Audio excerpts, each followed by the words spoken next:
welcome everybody to the South Burlington City Council meeting for August 4th, 2025. We will start our evening with the Pledge of Allegiance. Andrew, would you lead us, please? Pledge allegiance to the flag of the United States of America and to the republic for which it stands, one nation, under God, indivisible, with liberty and justice for all. Thank you. Now we will have instructions on exiting the building in case of an emergency and review of the technology options with Jesse Baker, the city manager. Thank you. So thank you for those who are here in the room. If there's an emergency during the meeting, you can go out either side of the rear of the auditorium and turn left or right to get outside. For those who are participating remotely, thank you for joining us as well. If you'd like to make a comment during any item on the agenda, you can raise your hand and I will have the chair call on you or indicate in the chat that you would like to speak, I think. Other than that, we are not monitoring the chat for content. Thank you, Jesse. Item 3, agenda review. Are there any additions, deletions, or changes in the order of the items tonight? Okay, hearing none, we will go on to item 4, which is comments and questions from the public not related to the agenda. Anybody in the audience? Anybody online? Looks like there aren't any. Okay. In that case, we will go to Councilor's announcements and reports on committee assignments and the city manager's report. Elizabeth, would you like to start? Sure. First off, I have assumed my official duties as clerk, and there are 3 sets of minutes that each of you may have acknowledged and approved, and I would ask that, working with Andrea, that she will send those out about a week after the meeting, and the target would be within a week to at least acknowledge any changes you feel are necessary, or just indicate that they're okay with you, and then we can hopefully get them on and not have a buildup of meeting minutes to sign off on. And secondly, I did participate or attend the school board meeting last week and listen to the process around a new superintendent. So I think you did get notification that the board instituted its emergency succession plan, which is denoted by policy. So Kristen Romick is taking the superintendent role for a 6-week period. And then the school board will be working with Vermont School Board Associations to name an interim superintendent. I have not heard yet exactly how that process will go. VSBA indicates a number of community stakeholders that should be included in that process. And I think the goal is to look at retired superintendents in Vermont potentially for a year period or so. But I don't know what the bench looks like and don't know what that process will look like yet. So they do the board does have a meeting this week, Thursday, so I do plan to attend that and can report back. And then 2 firms, including VSBA, were interviewed as potential search candidates for the long-term position. And the board will make a decision down the road whether or not to go with a national search and who to do that with later on.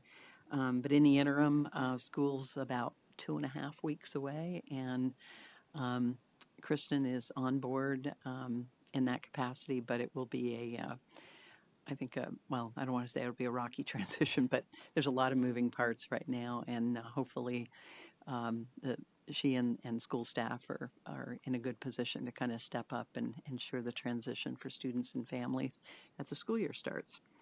And then there is a policy being evaluated on public participation as well as a policy modification, which is in essence kind of a whistleblower addition to the policy that covers communication to the board.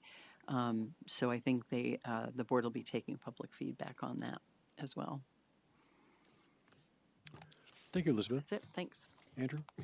So, I attended the Economic Development Committee session last week.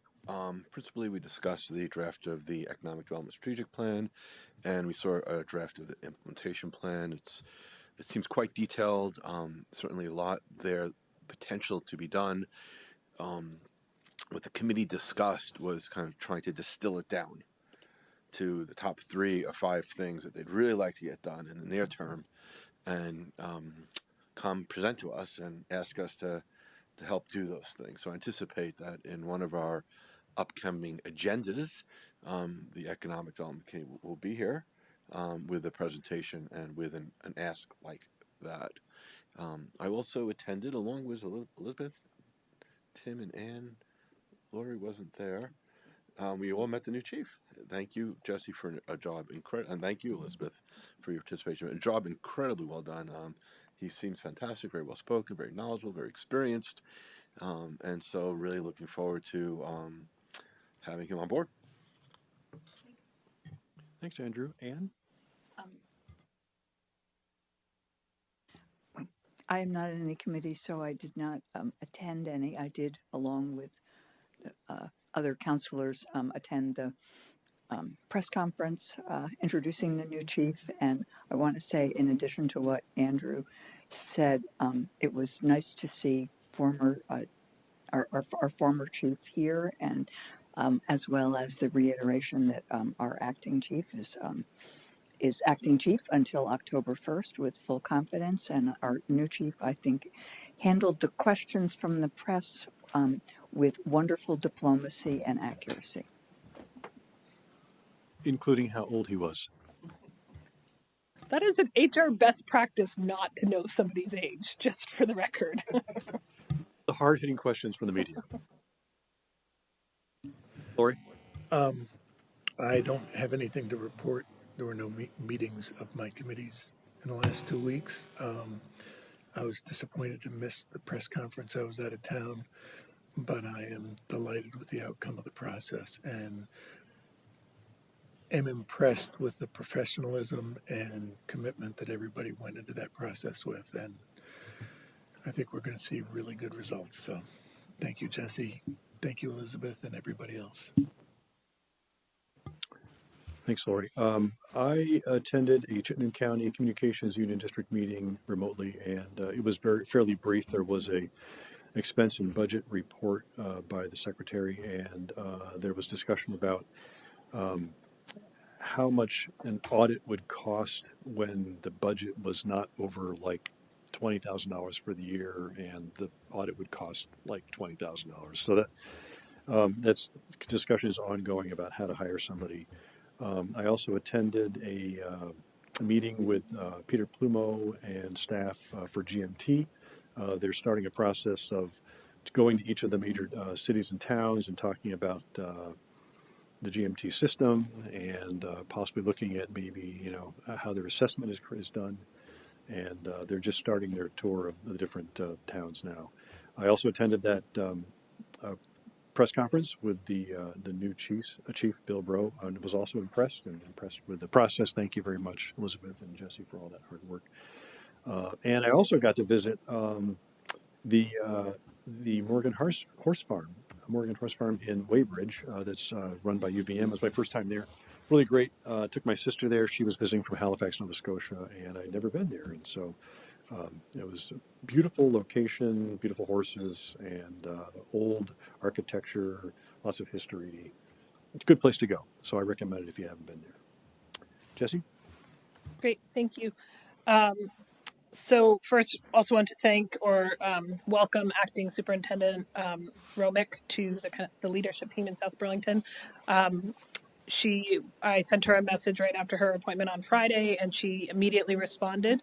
So I'm excited about the partnership we can have even for just the next couple of weeks.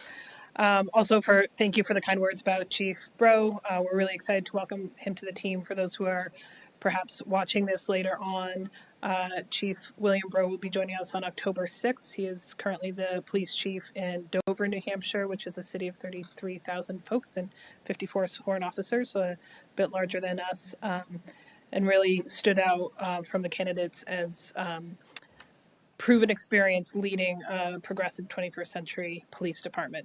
Having said that, I also have all the confidence in Acting Chief Briscoe to maintain that position and continue to serve the community, not only for the next 2 months, but for the years to come back in the deputy chief role. I received a question requesting information about the CJC planning given the legislative change. So just as a reminder to folks, the legislature approved a new system to fund pre-charge restorative justice practices statewide and only fund one center per county. Chittenden County currently has 4 centers. The Attorney General's office then made the decision to fund Burlington as the one Chittenden County-based pre-charge CJC provider starting in FY27. So we are funded through FY26, so we are maintaining our current system right now and have started conversations with our regional partners and the city of Burlington to think about what that looks like over time. Those conversations have been very productive, and we're getting really strong support from Burlington to think about continuing to embed restorative justice practitioners in our police departments, but employed by the city of Burlington, very similar to our Howard Center community outreach team model. So I'm optimistic about that, but of course, ultimately Burlington will decide that. If you have any other questions, happy to answer those. Wednesday at 11, mark your calendars, is the bid opening for the bike ped bridge. Very exciting day for the city, so fingers crossed. Pivoting from police hiring to library hiring, Erin Davison is our new children's librarian. She started full-time today. She's been with us part-time through the summer, but started full-time today, and we're really excited to have her. And then today was also the first day of interviews for our new library director. So this will continue today and tomorrow. Exciting news from the Recreation and Parks team that they have cleared all of their required FAA approvals to host a 5K at the airport on the airfield on September 20th at 8 a.m. So that would be To do what? to do a 5K Oh, on the airfield. on the airfield. Yeah. Wow. Planes will not be landing. So thanks to Adam and his creativity for that. And it occurs to me that I will put on for next month's agenda or next week's agenda, 2 weeks agenda, committee liaisons, because we need to get you onto committees, and we need a committee liaison to the Energy Committee. So stay tuned for that. Thank you. Jesse, real briefly, do you have an extra hard copy of the agenda for this meeting? I did not get one. Oh, Thanks. it's behind you. It's behind you. Thank you. Watch your, oops, yeah. Okay. All right. Thank you, Jesse. We'll now move on to item 6, which is the consent agenda, which consists of item 6A, which is consider and sign the disbursements and the AP financial warrants. 6B, approve a contract with Schenck Enterprises for construction of the Airport Parkway wastewater treatment plant solids handling upgrade project. 6C, approve the contract with Hoyle Tanner and Associates for the construction phase engineering work that is part of the Bartlett Bay wastewater treatment plant project. 6D, authorize the pre-qualification of the consultants in the respective project categories outlined in the consultant selection list as presented for FY26 to FY29 Department of Public Works projects. 6E, authorize the city manager to accept and record all documents necessary to adopt a portion of land dedicated as a public right-of-way commonly known as Garden Street, running from Dorset Street approximately 348 feet east, as well as all necessary easements pertaining thereto upon final review and approval of the city manager. There's more. 6F, award the construction contract for the Farrell Dog Park improvements to Engineers Construction Incorporated and authorize the Deputy Director of Capital Projects to sign the contract.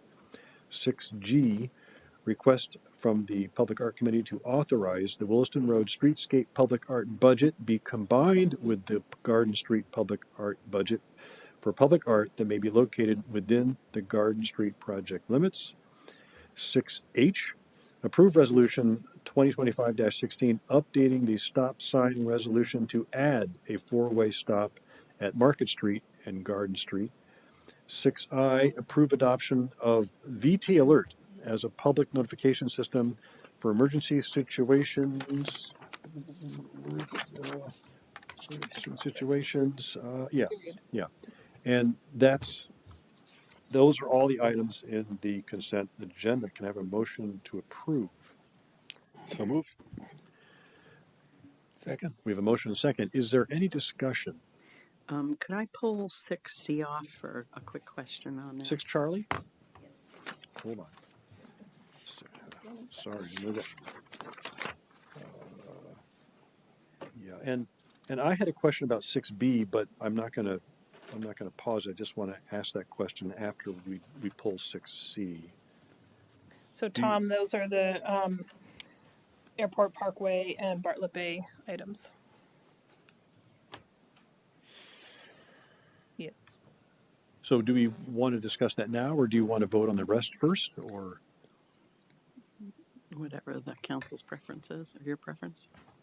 Discuss now and then vote. Okay, why don't we, have the discussion now. So we have a motion, a second, we're having discussion, and we're going to talk about 6C, and then I have a question about 6B, so go ahead. I have Okay. a question about curiosity Sure. about You turn your mic on. six. I have a question about 6F. F, okay, The- we'll get the to that dog park. after. Yeah. Okay. So, Erica, first off, thank you for the clarification on several projects I had questions about. I just wanted to get clarification on the Hoyle Tanner project around what the, with these amendments, what the budget is and what the, are the amendments included in the approved budget? It wasn't clear to me. About the reconciliation, about the funding being within budget. So Tom is actually on Zoom. He is on vacation this week. Hey folks, can you hear me? Yep. Go ahead. Okay, great. Yeah, so sorry, I don't think my internet connection is going to enable video. Sorry, but so your question was about the total cost of engineering, and so I think I wrote you back earlier today that we are within the total budget still that was sort of allocated. We went through the preliminary engineering process. So was there specifics and numbers you would like me to review, Elizabeth? Are you able to just articulate pull those what up. the total budget is now, or what the total expense is now with the amendments, and then what the budget was for that? I'm just looking for that reconciliation. It would take me a minute to have to pull that up, but we do have those numbers, obviously. But Hoyle Tanner done some preliminary engineering. They've gone through the final engineering process, and now we're working to retain them to help us with bid and construction phase engineering. So I can look those numbers up for you and follow up later if you'd like. But if there's a concern, I can look them up right now so you can defend this consent item. If that, what's your preference? I mean, I'm satisfied if you're saying they're within the engineering budget. It wasn't clear to me that the amendments were included in the original budget, because I was looking at numbers that ranged to something less than $1 million, now closer to 3. So that's what I was trying to reconcile. But if that's what you're saying and I can get that clarified offline, I'm happy to do that as well.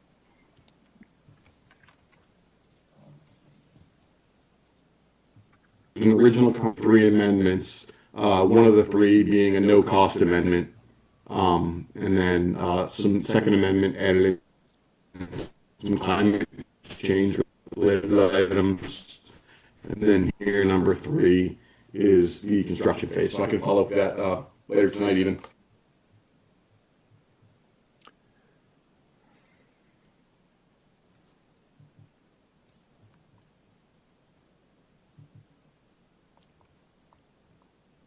Is that okay with you, Elizabeth?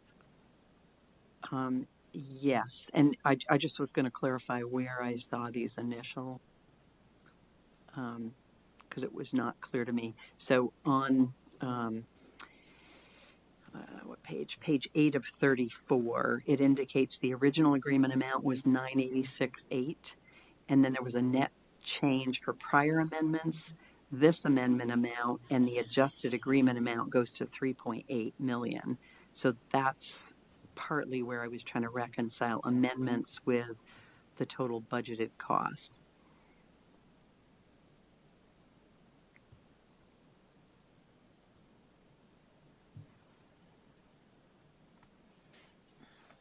And Tom, I guess the basic question for you is the 3.8 adjusted agreement amount in the budget? Yeah, we've accounted for engineering costs all along. I'm kind of looking forward to the construction and bid phase.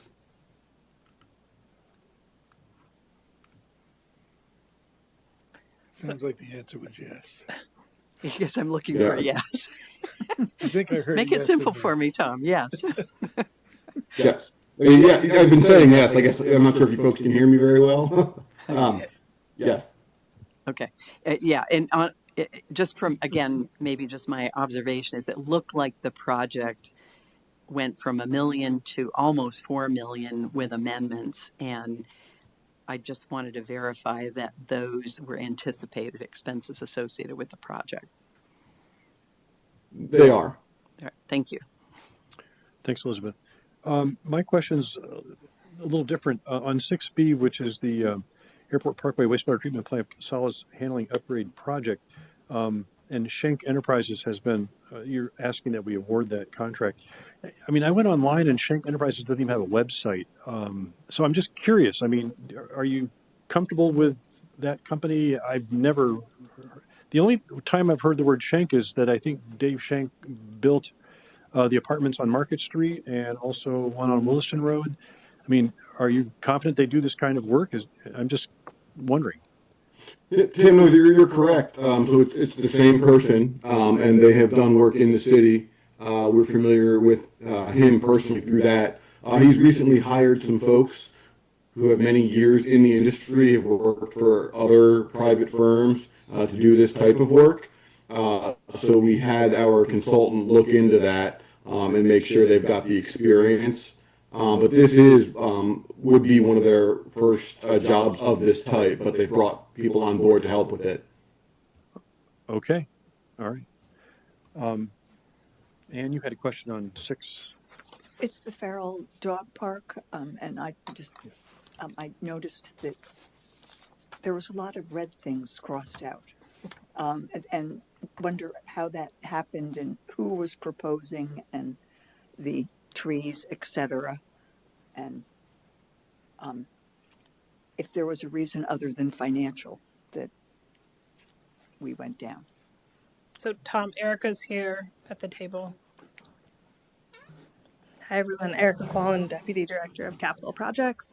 The short answer is yes, it was just financial why we brought it down, but the actual project is not changing. Our crew at DPW will be doing the work that we're not going to be working with a contractor for.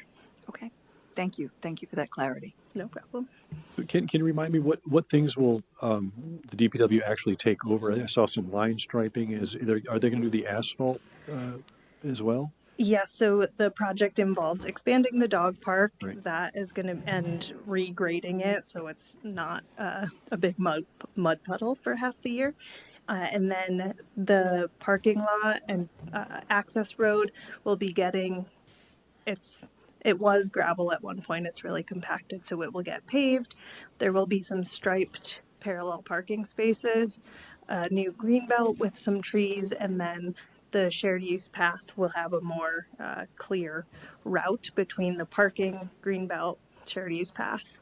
And so our crew will be doing a lot of that work. So the only paving is for parking for the dog park? And the access road from Swift Street okay. up to Access the end road of the up parking. to the dog park. And how many parking spaces do you think we're going to have? I'm just curious. Like 5 or 6? I want to say there's 8-ish. Okay. And we switched to parallel parking. Yeah. So it will be a much narrower space coming in and less of a free-for-all in terms of parking. And then it'll stop and turn to the existing dirt for the rest of the parking because there's a lot of soccer activity up there on weekends, I think, on the higher level fields. Right? Correct. So, Nothing in the upper level is Yeah. changing. okay, good. Are we all comfortable now? Yep. Ready for the vote? All those in favor say aye. Aye. It's unanimous. Thank you very much. Now moving on to 16. Thanks, Tom. Enjoy your vacation. So item 7, which is receive a request from the Housing Committee to amend the criteria for the use of the Housing Trust Fund and possibly take action tonight. So who's presenting? I would suppose Chris Trombley's going to come down and, yep, Nora Seneca. Yeah. Got to give up the chair, man.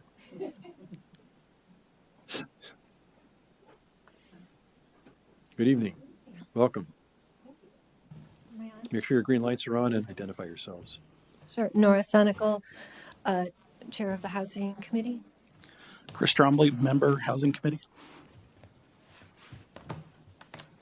So you received both the letter that the memo from Chris Trombley as well as the email, hopefully from Sandy Dooley, also a member of the Housing Committee. And basically, we want to increase the AMI for grants and fundings for funding projects through the Housing Trust Fund so that we have greater flexibility in the types of projects that we can fund, and bring us also a little more in line with some of the other cities close by who also have a higher AMI that they fund to. So like, for example, Burlington funds up to 100% AMI. For some of the projects in Montpelier, it goes up to 120%. So it would increase the flexibility of things that we can say yes to. And we haven't had a lot of we did not have any proposals that we funded in this past year. That said, with increasing the AMI, we'd also create procedures and guidelines for what we would fund so that we can prioritize still the lowest AMI. So this gives you greater flexibility, Mm-hmm. right? And you can help a larger population, whatever Exactly. whatever development is that might need a contribution from the trust fund, right? Raising up to 120% would give you the ability to contribute to those projects. Exactly. And Sandy puts forward in her memo, in her email, just an example of a group of people might move into, say, for example, Champlain Housing Trust, but maybe over time their income changes, right? If we keep it strictly, maybe it increases a little bit, so that maybe they're 80% or 100% of the AMI. It just creates more opportunities to fund things that are needed. Also within, when it comes to home ownership, if we were to fund maybe a project that involved home ownership, some of the programs usually look at AMI that's more of 100% or 120%. And this request is unanimous with the Housing Committee? Yeah. Okay. Yes. All right. Did the council have any discussion? No, I just wanted to, in case I happen to look at my emails, we got an email at 6 from Chris. It's too late. Does it say anything different than what you're asking for right now? The memo that we included gave a nice overview, but it didn't include the actual resolution change. Oh. So we just wanted to provide that in advance. Okay. It's pretty straightforward, but we just want to make sure that councilors had an opportunity to view that text if they... You have the resolution in front of you? Yes. Yes. Is council in favor of having that resolution read to us if it's not too long and then taking action on that tonight? Are you comfortable with that? Because I haven't seen the resolution. I mean, looking at the. So I will say I haven't. I'm just reading it now, and we don't have a clean one for you to sign tonight either. So at a minimum, I could share it, I guess, and you could read through it. But at a minimum, I don't have a clean one for you to sign Right. tonight. To even sign. Right. Okay.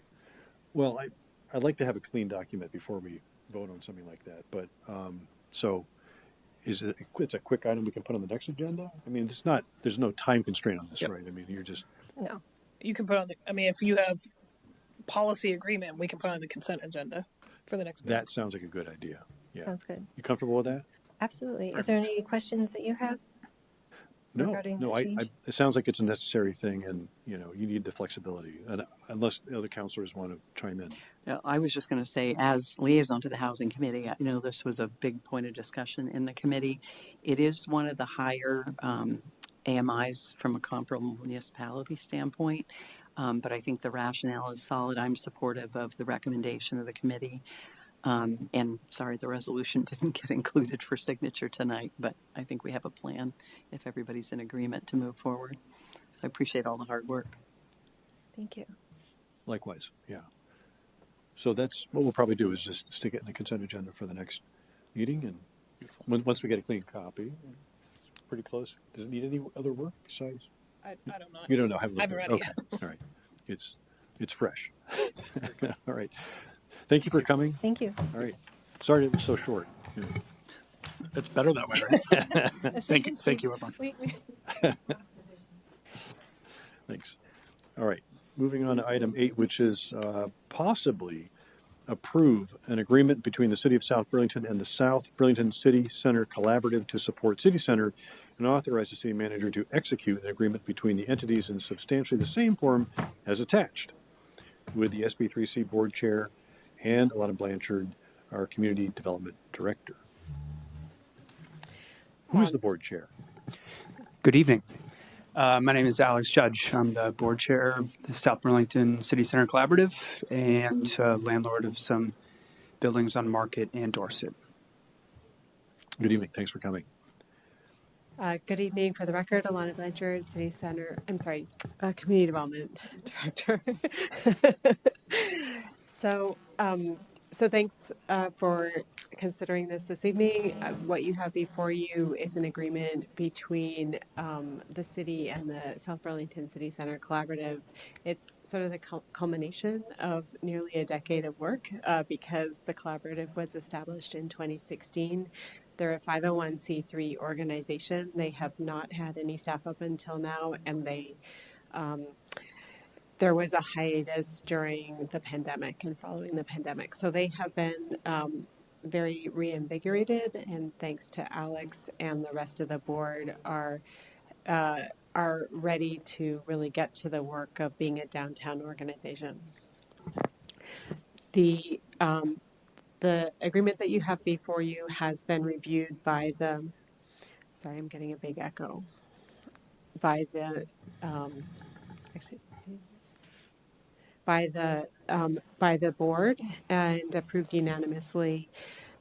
It essentially lays out the relationship between the City Center Collaborative and the council, and it also includes goals or performance measures for the organization for the next fiscal year.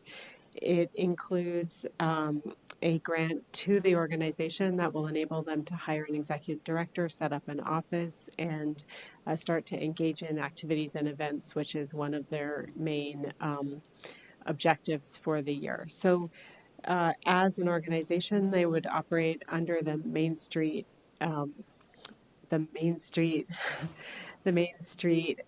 rubric, which is essentially focuses on economic vitality, promotion, and design. So making a downtown a place that people want to be, a place where businesses are engaged, the community is engaged, and it's welcoming to all. They also share the objective for a walkable, bikeable downtown and are eager to get to work. So I'm here to answer questions. Council, questions? Just think it's a good idea. That's not a question, but that's a good comment. Does everyone agree with me that it's a good idea? Is that a question? Yes. I agree. What do you see as the relationship between the SB3C and the SBBA? So the SB3C has a much narrower scope than the SBBA, and the SB3C is very specifically focused on the city center area and vibrancy, and it is more of a hold events, work on making sure the area is easy to navigate, working with the city on improving our processes as they relate to retail, restaurant type tenants that make up the downtown. Whereas SBBA is a much wider scope and more focused throughout the city and has many other mission objectives. So do you have a vision, a short-term vision and a medium-term that, is like boiling in your mind that you're really excited about at this point? Yes. I think the operative term I have in mind is just identity. forging kind of an identity of the business community within the city center and making that distinct from some of the surrounding communities inside of and outside of South Burlington. So that's pretty much as simple as I can get it down to. Okay. Quick question. I know in one of the meetings I sat in on, there was some identification of an effort to survey city center residents to sort of see what services and what kind of businesses might augment the ability to walk and bike and things like that. Is that on the docket for consideration?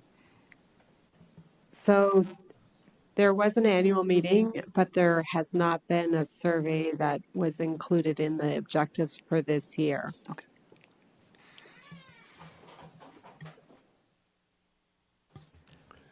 Can I jump in? Sure, please.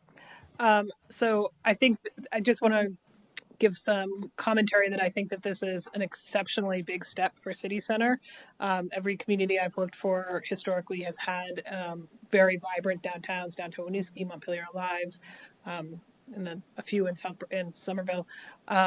This having a downtown organization that can really lead on that vibrancy and help push the city and inform the city on policy is super helpful to staff, and I think will help guide us really well as we think about parking strategies, as we think about connectivity, as we think about identity, as we think about simplifying our procedures.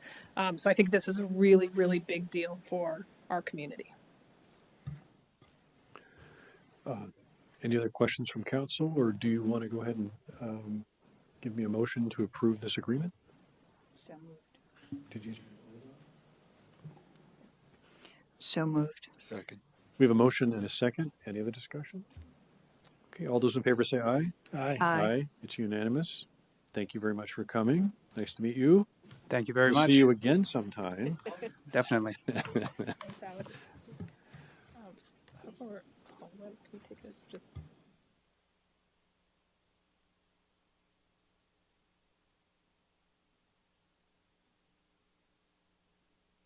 Going to take a brief break to go find somebody. And we are back. Thank you very much for waiting. We're now at item 9, which is continuation of a first reading of Land Development Regulations 25-01 to LDR 25-07 and Official Map 25-01 from the Planning Commission, and possibly warn a public hearing for September 2nd, 2025 at 7 p.m. This series of proposed changes to the city's LDRs approved by the Planning Commission include updates to the regulations in the city center area to streamline the review process, allow more flexibility in design, increase allowed heights, and plans for future public infrastructure, consolidating use categories in commercial areas of the city, setting requirements for bedrock removal and on-site processing, and technical improvements throughout. With Paul Connor, Director of Planning and Zoning, with us tonight. Hi, folks. So you started your conversation at your last regular meeting and requested that you get some information around the official map. So that is in your memo regarding staff's recommendations about procedurally and also what your choices are concerning what possible change to the official map for Parker Green.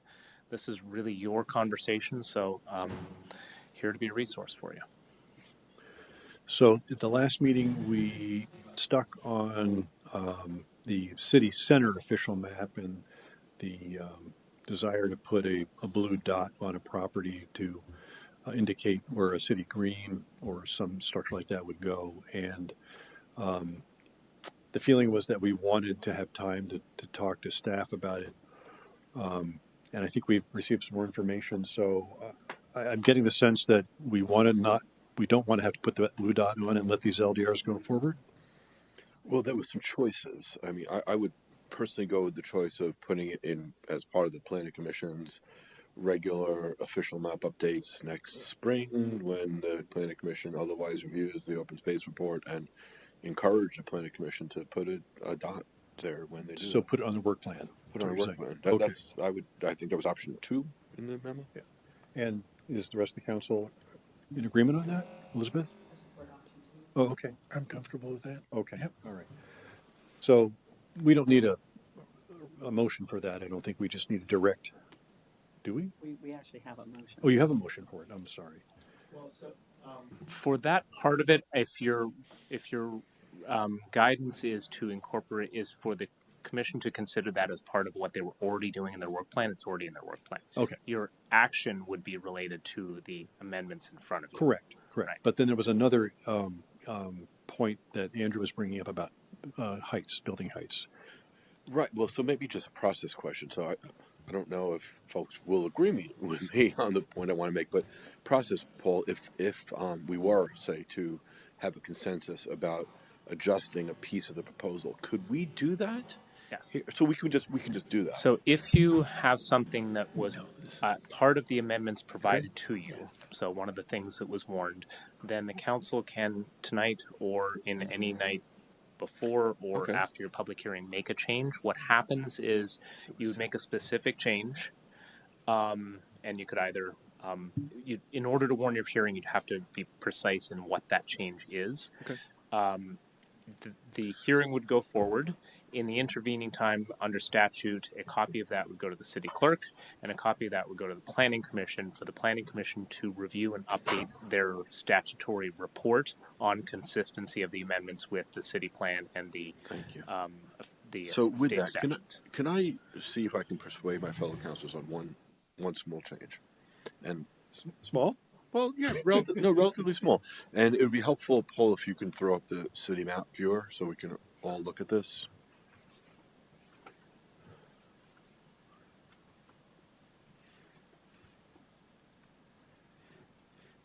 And it's the change for the piece of the zoning to the, I guess, call it northeast of the Doubletree Hotel, basically the Centennial Woods area.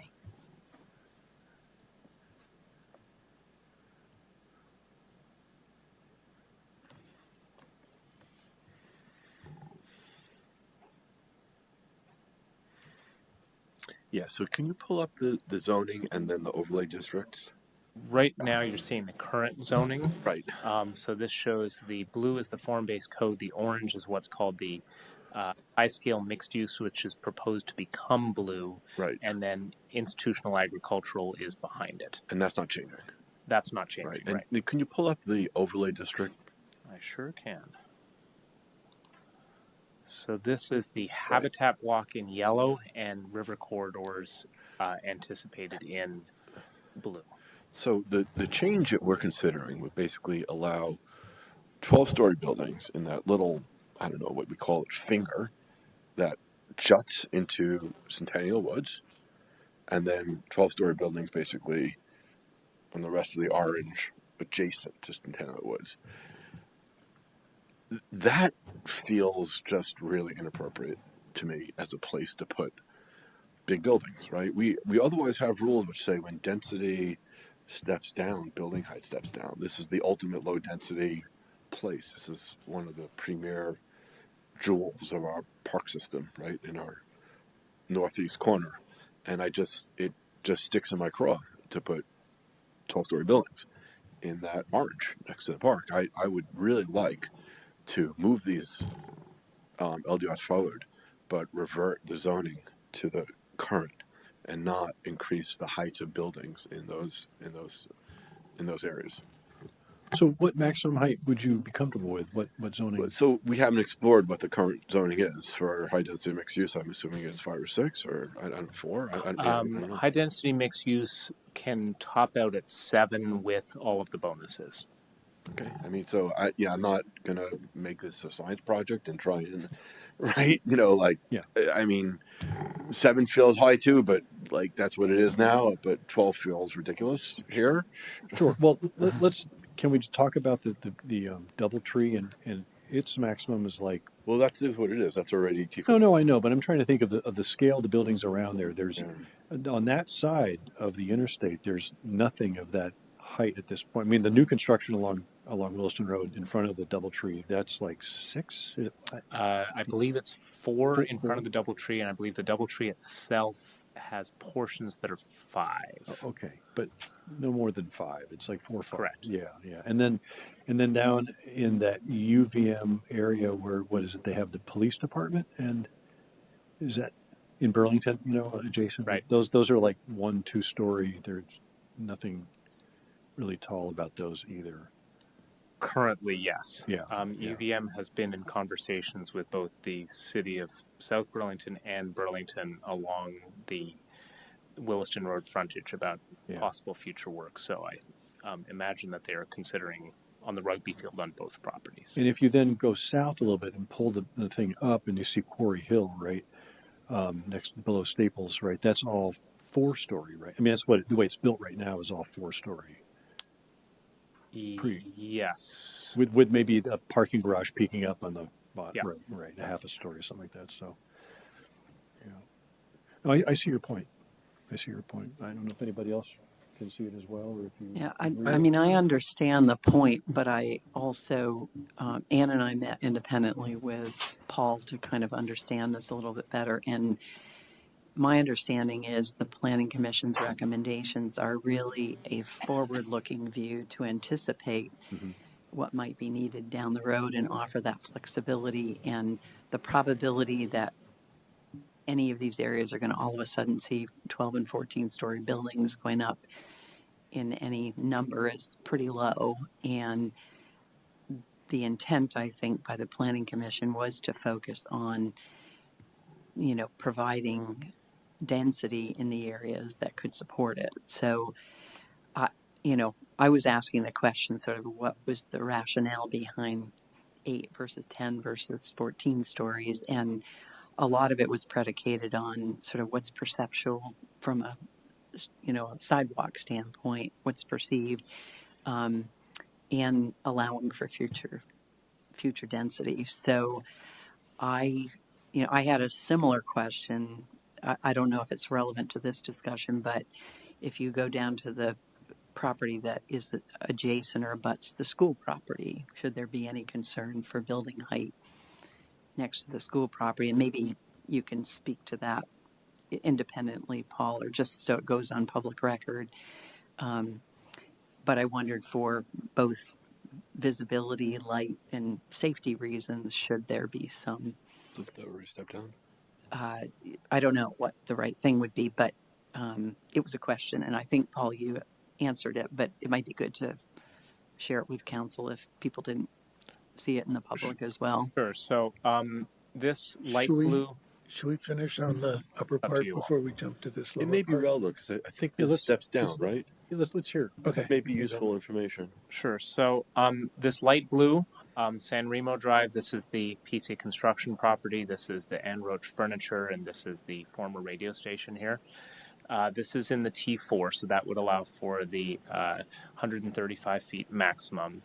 The current regulations that are proposed to continue say that any property within 150 feet of a low-scale neighborhood, which this orange is limited to 5 stories maximum and has a step-back requirement on that side. And so functionally what that means is in this area, basically it's San Remo Drive itself. Mm-hmm. So where I'm drawing this arrow, everything to the right of that would be limited to the 5 stories, and that continues all the way up San Remo Drive. Over in this area where the PC construction building is here, and the other two would not have that limitation into the draft currently. So that could go up to the 135 feet. Which is... So 12 stories potentially, but it also depends on how tall you make your stories. So if you make them taller, the number of stories starts to go down. Yeah. So both caps. Stories.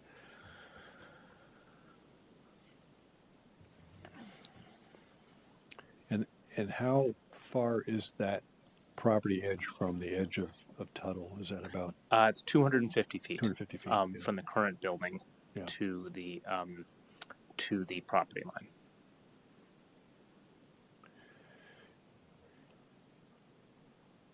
So, Elizabeth, you think that lower area, the south of San Remo, do you think that 135 feet is too high to be next to the school? It's really a question, because if with these LDRs, that is what we're supporting, and I've read documentation that says there's a school, there are different schools of thought on light, on safety, on a number of different issues, and some say the height is fine too. Mm-hmm. So Mm-hmm. I really just want it to be I want it to be considered in the grand scheme of this discussion. If that parcel, you said that parcel would allow up to the 12 stories for. That's correct. So Okay. everything essentially west of where San Remo takes its elbow would allow for the 135 feet or 12 stories, whichever is lesser of those two. In terms of light, that property is north of the school. Mm-hmm. So that's going to be a relatively small impact on the lighting of the school. It's also, I mean, there is space between there, and as we know, the current configuration, the windows of the school are very narrow. There's very little light in that, Yeah. natural light in that building. Yeah. But it's sort of another effect. But you made a good point, Paul, about again, not to go with the plans that were developed years ago at this point, but you indicated something about what would have been playing fields. Maybe you want to point that out. Sorry, say that again. Of the plans that were. Oh yeah. proposed, So not to put weight necessarily to what was considered in front of the voters a few years ago, but the what was contemplated at that time was a phased deconstruction reconstruction, which would what was contemplated was that new buildings would be in this area here where the baseball field is and the soccer field, that would allow for the existing buildings to continue to be used until construction was completed, and then it would essentially long-term flip to where this would become the playing fields. Now, I'll only provide that to you as information. That is not a current plan in any way, shape, or form, just giving you a data point. Sorry, I will say that one of the design parameters of that original consideration was putting green space between Dorset Street and the building, which was considered a safety consideration at the time from an access standpoint. So that is consistent, Paul, with what the buildings that might be taller on that corner wouldn't necessarily be close to a building if that plan has ever moved forward. Mm-hmm. In terms of these LDRs, I'm in favor of the higher opportunity, given our balance between need for development and housing and desire for protecting open space. I think going vertical is one of the few ways we have to meet both of our goals. And when I think about the Centennial Woods piece that you were talking about, Andrew, for me, the difference between a 7-story building and a 14-story building in that location does not feel to me like it will impact the wildlife. I'm concerned about view corridors, and I think tall buildings are appropriate in some locations, provided they're not disrupting the views that we have in our city that make this location special. So I don't have a problem personally seeing a 12-story building there. I don't think it would impact the Centennial Woods in any greater negative way than a 7-story building would. But I'm concerned about, as we're thinking about heights, how does it impact other areas of the city? And there are places where a tall building can go and it's not disrupting what makes our community special. And I was wondering if you guys thought about that as you looked at these districts. I think that a lot of that conversation stems from the city plan, where the city plan talks about relative scales. So when the commission came to do these amendments, they were really focused on the next iteration of city center, having already last year with your adoption the appropriate scale in what are now called low scale neighborhoods and medium scale neighborhoods, and of course all the areas that have been identified as conservation. So here the focus was really just in this core city center area,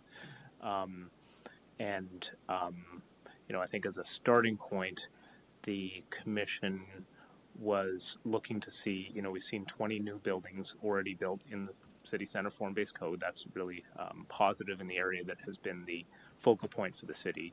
The city allows along Shelburne Road corridor the 5 to 7 stories depending on bonuses, and then feeling like the city center is the opportunity to really be the downtown and the center, and so that was sort of the initial starting point of the conversation of what does that look like, and then it led to further discussion. One other question I have Sure. is on these properties that UVM owns, has UVM expressed interest in building tall buildings? Are they pushing for this, or is this just something that we're doing and they haven't brought this up? So I'm being careful in my word choice here. So they application was submitted a year and a half ago, and then ultimately, for a variety of reasons, was removed. They had been looking at, I believe, 4 or 5 was their draft, but that was also what the maximum was at the time. For this parcel? For Exactly. immediately behind the DoubleTree. So this part. Oh, in right that parking here. lot. Okay. Yeah, in the parking lot. That's what I thought.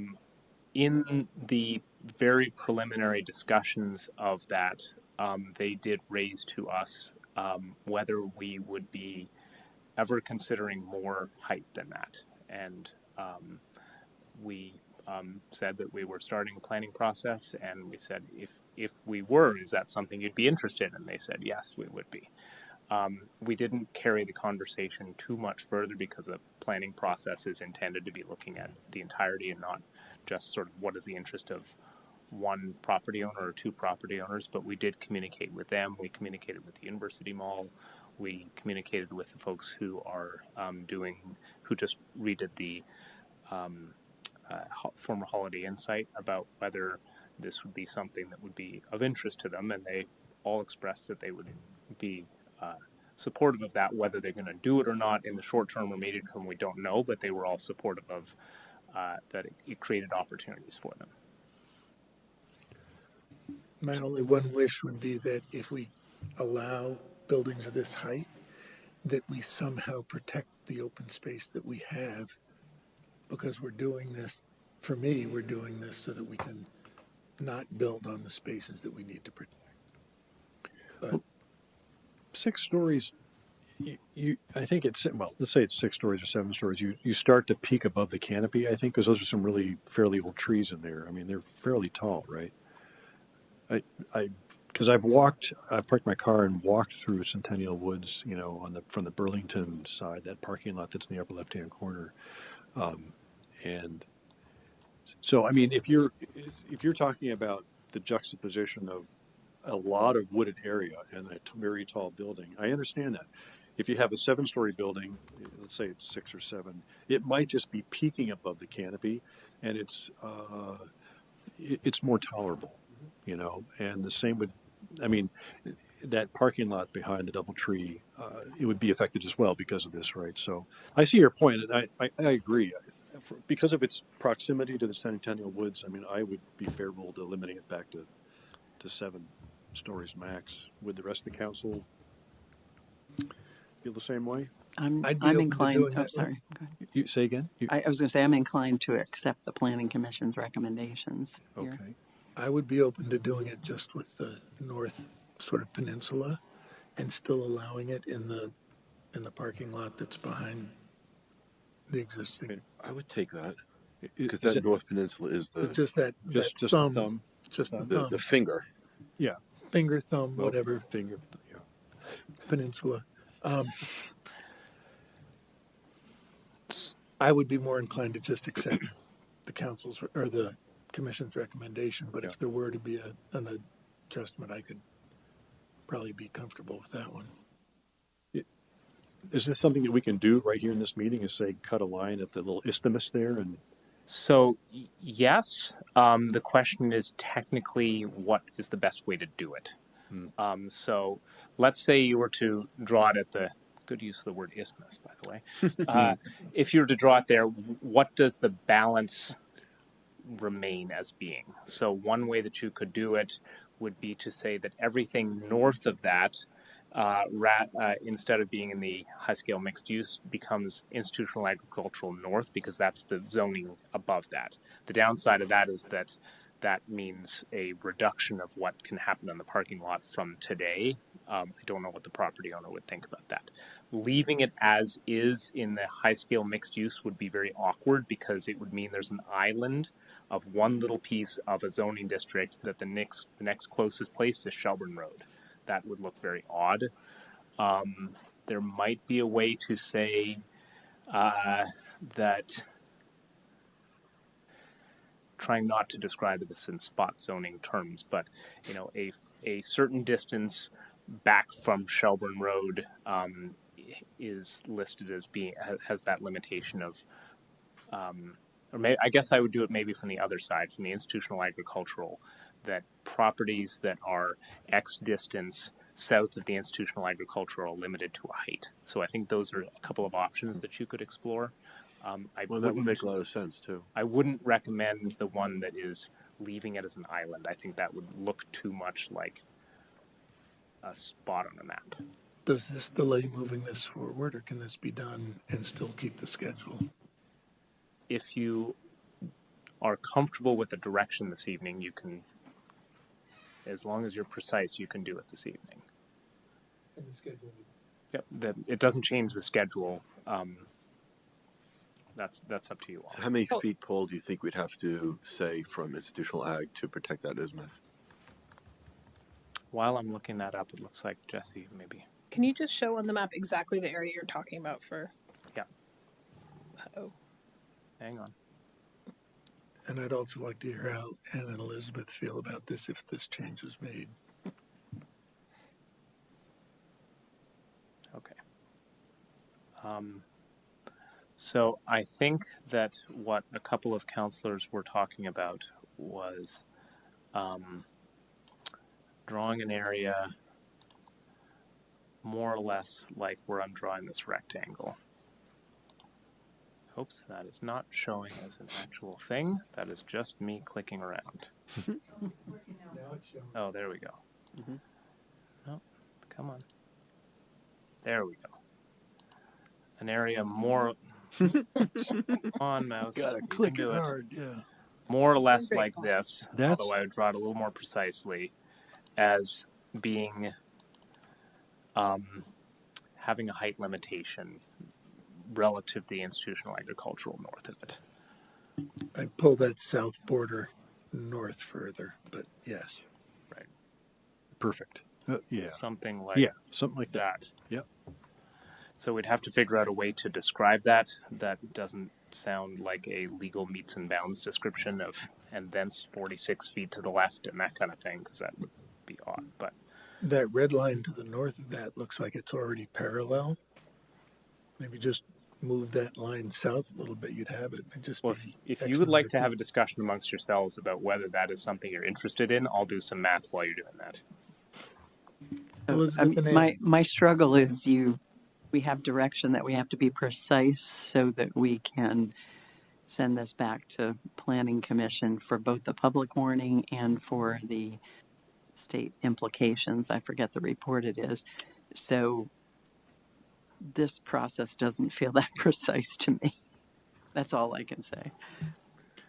Conceptually, are you comfortable with the idea of that piece of land having a height restriction as opposed to going with what the commission proposed, or? Well, I do understand what is being said in theory, so I don't disagree with the 7-story limit that I think Paul indicated. But this does not feel precise in that, so I still am inclined to take the Planning Commission's recommendation at this stage to go to public hearing. What if Paul can promise that it'll be precise? Where are you with it, Ann?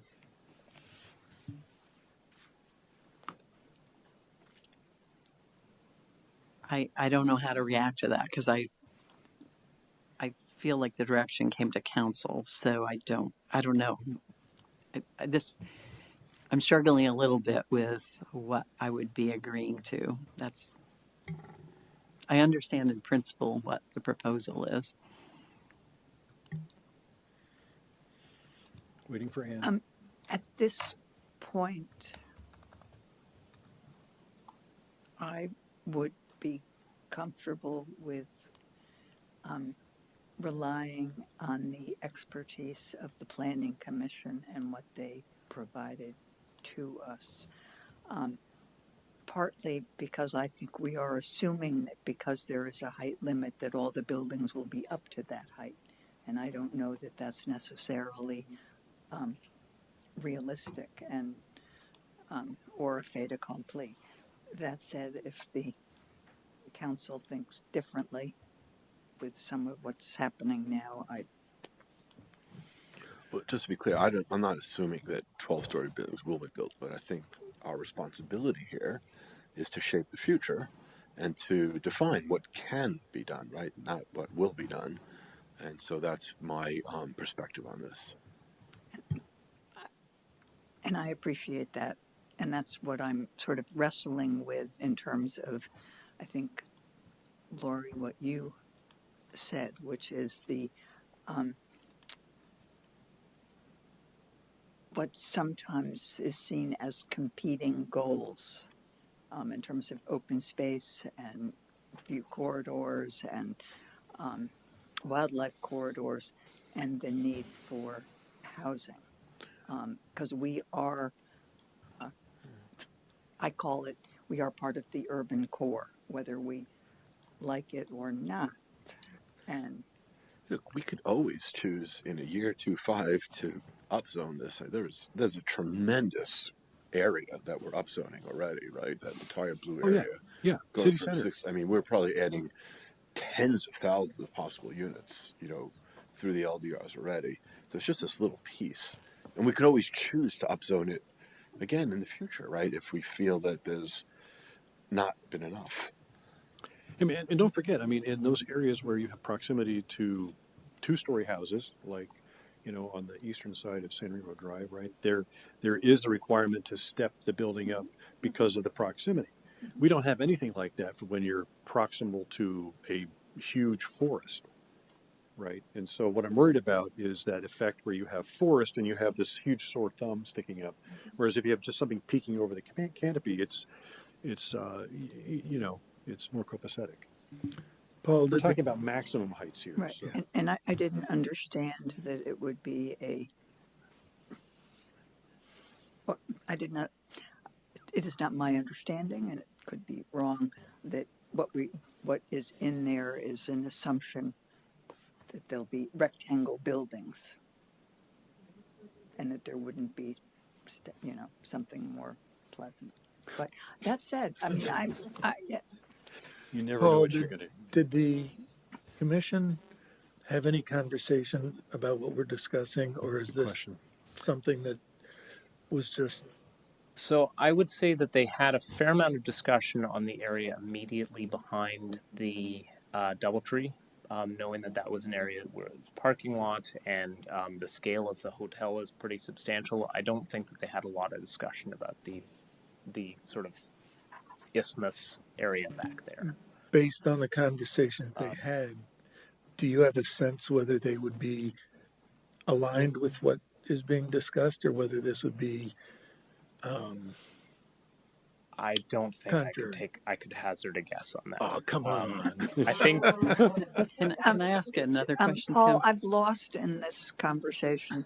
If we were to agree that we would like a modification of this section, how much does that change the time frame of public hearing so. and If you implementation? agree on a precise change that you're comfortable with, you can vote to warn your public hearing on that tonight. That does not change your schedule If it's precise. if it's precise. So, And have you drawn that precise picture for us yet? well, if you would like some ideas, I'm happy to bring that to you. I think more importantly is, do you want to do it? I have a couple of ideas on how you could do it if you wanted to, but I don't want to jump ahead of the conversation of whether you want to. It sounds like we have 3.5 that would like to. Do we have 4? Okay, we have 4 now. Hold on. So Yeah, I know. So, Can I just ask one? sure. I, And then we're I'm gonna have some public comment, all right? That would be wonderful. But the clarification is there seems to be an assumption that some of this is tied to buildings above a tree canopy, and I'm not sure that was ever a consideration in the planning commission. So, I mean, there is a water tower nearby. There are the medical facilities nearby. I know you've cited a couple other buildings that are lower profile, but there are some tall buildings nearby within view of Centennial. So I'm not sure that tree canopy should be the guiding factor necessarily But like the water tower up at Davis, you mean? The one that's in the parking lot of on the UVM? UVM campus. That's way up on a hill. That's at least 40 feet higher up the hill with hardly any vegetation whatsoever. And you have the medical college and Given and some Well, it's buildings across that the are. street, right? Hmm? It's across the street. It's Right? it's across the street, but it's up a lot higher. Okay. I mean I that's don't know about the elevation. So. because when you're next to Hope Lodge Mhm. and you have to go up quite a hill to get to the parking lots up there. So I mean, just Elizabeth, I got a question for you. I heard that one of your concerns about this was just it's not precise or it doesn't feel precise. If we agreed to have Paul show us something, would you be open to seeing if that feels comfortable to you what he comes up with? My what I'm trying to understand is it our job to be precise with Paul, or are we having an expectation he is going to give us a precise recommendation in this meeting so we can move forward I on a think that's public what hearing? Why don't we ask him? Sure. So a couple things. One, just to elevations and height. The area that is where the front of the DoubleTree sits is about 30 feet above where the back of the parking lot is right here and here, just in terms of relative elevations to things.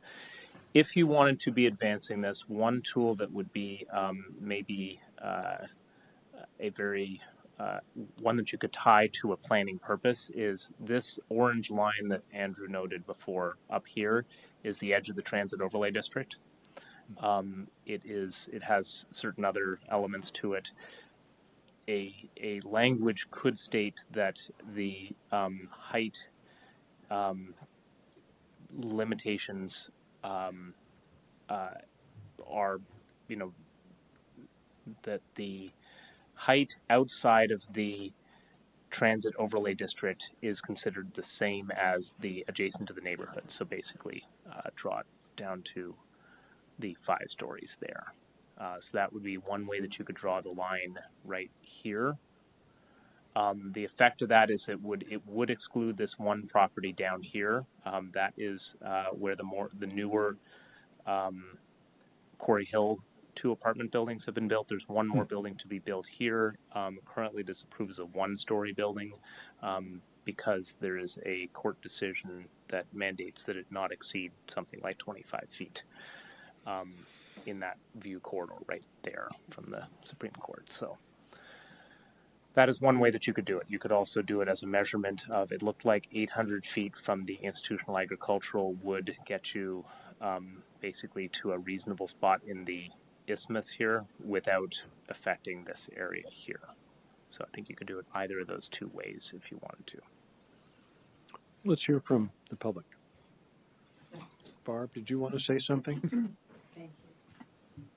Don't forget to identify yourself. Barbara Service, South Burlington resident. I'm trying not to be cynical, and I'm trying to be thoughtful. And first, I want to say thank you for this discussion, because it is evidence that you are giving this careful consideration, and it was the one thing on the agenda. And I apologize, by the way. I was asking Paul a question about this in the lobby, and that's why he was held up. So it's my fault. I really like the idea of not exceeding the height of the tree canopy. I have real concerns about tall buildings in South Burlington. Market Street doesn't look anything like what I expected it to look like when I saw the first renderings of that area. And I understand why the buildings are right on the street, so that the commercial things can be there. There's little space for kids to make hopscotch marks on the sidewalk. There's little place for people to walk along there. But that relates to where I sort of come in terms of my concerns about the height restriction. As I look at this and I think, okay, it's not going to be in my backyard, but I'm not a NIMBY kind of person. So I want to think bigger about our city. I think that 5 or 6 or 7 is fine. I have a great concern that somebody will come in there and develop and say the best thing to do is simply remove all the trees. That has happened in other parts of our town, and I would hope that it wouldn't happen here. And I would have to trust the powers that be to make sure that that doesn't happen. But I would strongly advocate for putting some restrictions in the 5 to 7 range. As we drive up, I came back from the winter, and I admit I wasn't here, but when I drove on Wilson Road and saw that building that literally sits right on the street, and there's another one on Shelburne Road like that, I think it begins to make us not feel as warm and welcoming as a city. And a 12-story building that sits right on the street like that doesn't feel very warm and welcoming. And I think that's what we are as a city of South Burlington.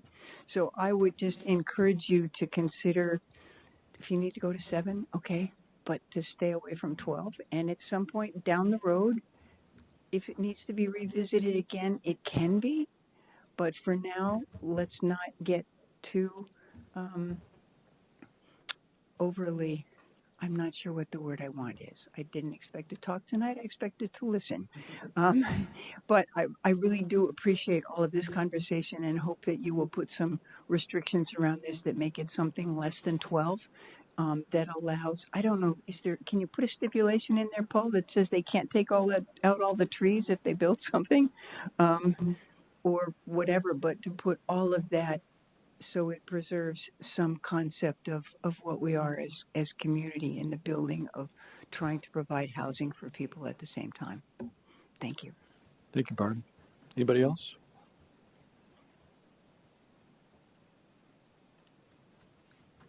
Ryan Doyle. I think there we go. Ryan Doyle. I remember from the UVM project that it didn't pencil out with cost. And we heard last time about when you have to start building taller, there are certain costs that you have to invest in. But after a certain threshold, each additional height doesn't actually incur more of that type of cost. That is a really big reason why the Planning Commission is moving toward the 12-story number that they chose. I think when you look at Centennial Woods right now, there's a highway with 100,000 vehicles per day cutting through it. And there's a couple of parking lots, including the Smith parking lot, which we are now calling it. Parking lots aren't a great land value. They're not a great use of land at all. And they also have very low taxable value. It's really important to think about what is the highest and best use of a parcel of land. And we don't have apartment buildings or dense buildings with much park access around them.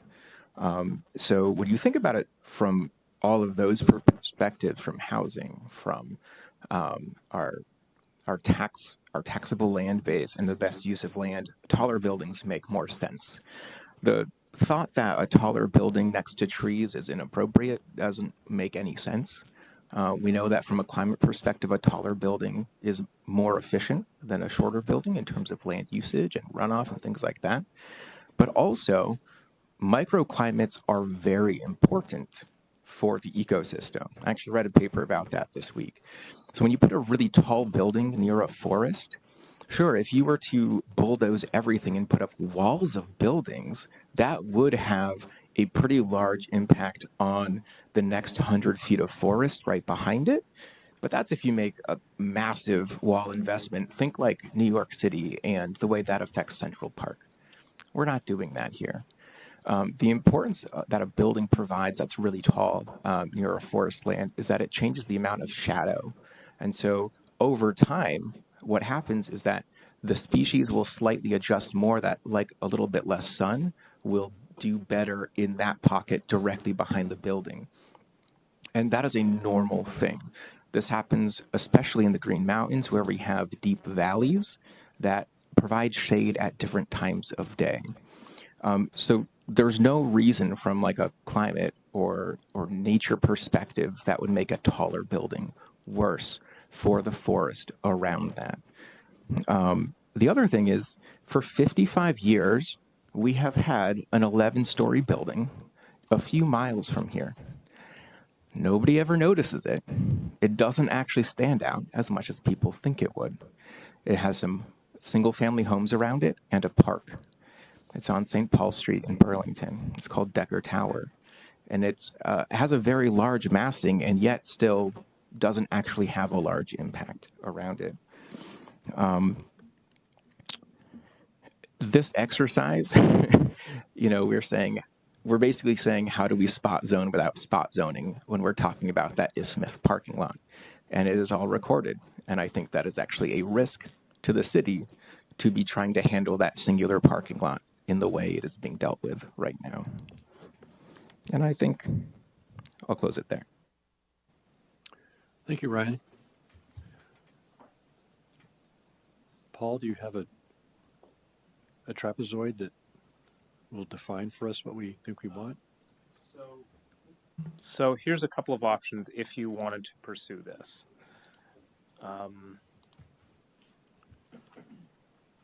Maybe? Okay, so this is the section of that discusses this. So it talks about upper story setbacks.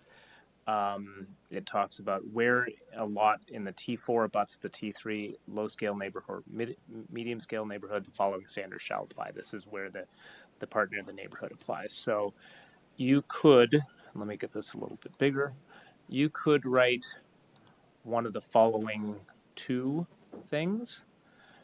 No building located within 800 feet from the institutional agricultural north district, so that's coming from the north side, boundary shall exceed 7 stories in height, and that's the maximum that you could achieve through bonuses in the district today. Or you could say no building located outside the transit overlay district shall exceed 7 stories in height. So it's the same thing, just described in the inverse. We would have to pair it with some words that I have not yet written that would say, number 2, where a lot in the T4 abuts, and you could write it one way or the other. So you could say where it abuts the institutional agricultural north, or where the T4 abuts one of these, or contains land outside the transit overlay district. So however you write it. So that would be the technical way to achieve either of these, if that was what you chose to do. Would there be any unintended consequences of using the institutional agricultural? Oh, that's a specific North District boundary. Okay. It's a North District. Yeah. Wait. This is why we want to, that is a very good, precise question, Tim. Thank you for posing the question. So IA North is this one up here. Oh, I'm sorry. I have to reshare a different screen. Okay. Sorry about that. IA North is the land up here. And let me check here because that might actually be also IA North. But that might, this is also IA North. So that would have the effect if you did the institutional agricultural, that would affect 800 feet would affect all of this area here. So you might not want to write it that way unless that was your intent. Mm-hmm. So if you liked this language, then probably the transit overlay district would be the better choice there. It would exclude this property, but again, this property is largely developed. save for the one part of the property that has a Supreme Court restriction of A one constraint, story on yeah. it. So, Does that make sense? Yeah. So I move then. Oh, was it? Wait. So can you go back to the school property? yeah. So I'd recommend Okay. hold anything, and then you can wrap it into whatever movement you want to do, or you can take a straw poll as to whether you want to do that and then wrap it in later. Because I'm thinking now about tree canopy there, if that's going to be the rationale. Oh, sorry. I'm thinking about tree canopy now because there is a nice forested area right there that would be closer to the higher building height that you've talked about on that corner property. Is that correct? There is a wooded area. It is not defined as being a habitat block because it's smaller than the minimum criteria for a habitat block. But you are right that on that in the middle school property there is a wooded area, but there's no development restrictions on that wooded area today. What are your thoughts, Elizabeth? I'm sorry? What are your thoughts on that? Well, I'm just thinking about applying the thought process equitably to different parts of the city.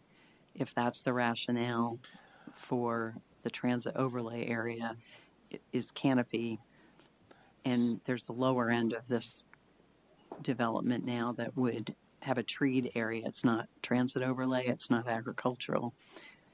Right, so the transit overlay planning purpose would be that outside of the transit overlay represents about a quarter mile from from where we have transit service. Mm-hmm. So the planning rationale of shorter buildings away from that would be that that is a lot of density that is not accessible to transit. That would not be the same rationale that could be applied here because the bus service goes right by there.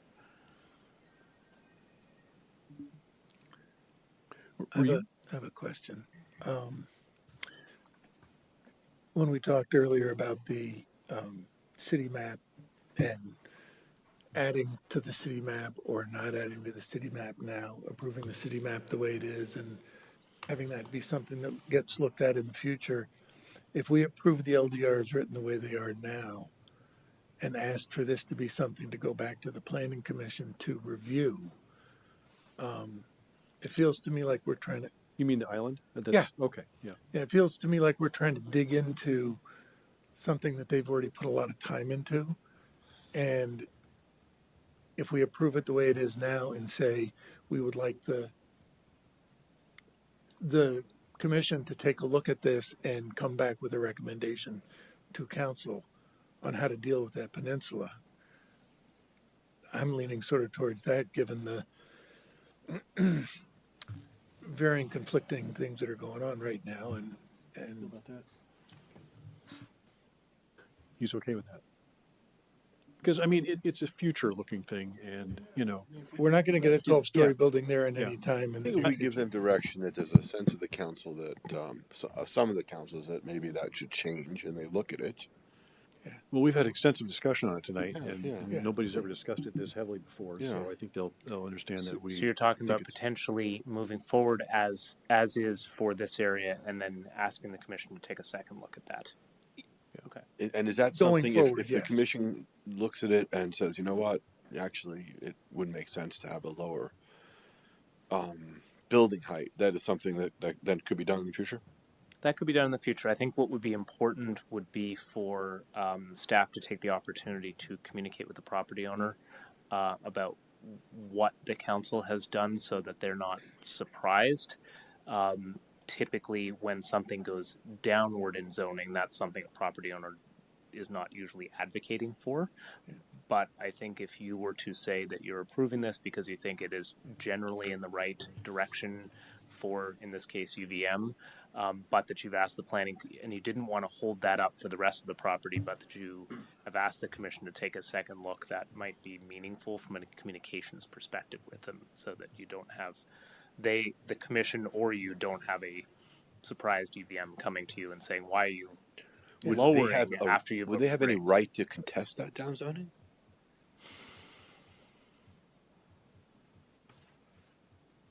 That's probably a legal question. Well, it is a legal question. It's probably a legal question that I don't want to answer.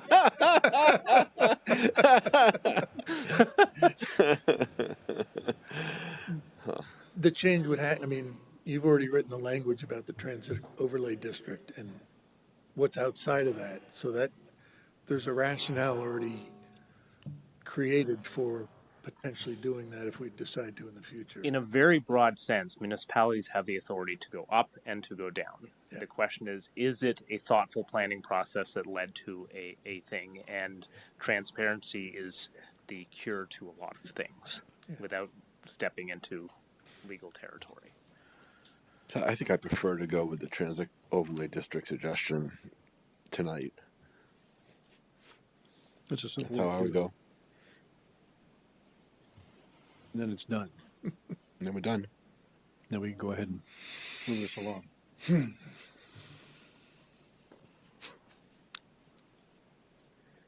I didn't hear. Yep.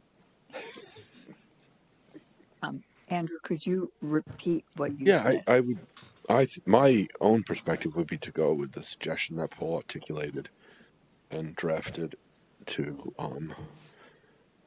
ensure that buildings outside the transit overlay district that are more than a quarter mile from transit are no higher than 7 stories, and that would address this issue in large part. So that is a different option. No, that's the what one. you That's one. just said about going to the planning commission and coming back. Yeah. Oh, So yeah, what Lori had asked about was what would happen if you were to choose to advance it as presented and then ask the commission to take a second look at it and possibly come back with a recommendation after the review that would take what was presumably adopted and then reduce it after study. It sounds That's messy. another option. There's a few different options in here. If Not advocating this, but you could leave this area out of the form-based code. you're not still advocating anything, I understand that. If we were to go down that road, can we put a timeline on the planning commission to say, come back to us within a month or whatever? It would need to be a little bit more than a month because when they come with amendments, they have a process that they Oh, need they've to gotta go follow. yep. But a geographically or topically constrained subject can be 2 to 3 months is realistic for them to meet their process. So by late fall, an option for you, I'm not necessarily advocating this or not advocating it, but you could also leave this orange area out of the form-based code for the time being and ask them to look at their recommendations for how it would be included. So rather than adopt and then change, that would be another option for you because it happens to be its sort of own parcel right now that's not in the form-based code. What would be the result of doing that? What's the side effect? Yeah. So the side effect would be if UVM was looking to do something in the next couple of months, then the immediate area right behind the DoubleTree or right up along Williston Road would be in the current zoning district. So it would be a lost opportunity. I'm not aware of anything currently in the offings, and with their recent leadership transition, I don't expect anything would come in the next couple months.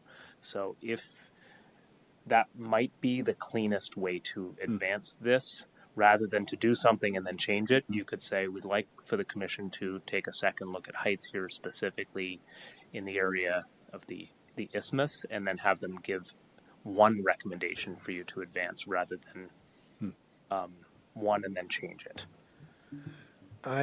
As much as I understand the efficiency of getting it done tonight, I feel that the commission put a lot of work into this, and if we're asking them to do something different, I want to give them the opportunity to get back to us. So are you okay leaving that So I'm comfortable with leaving as that H, and as high asking them. scale and ask them to look at it again? Yes. So I'm going to move then. Two,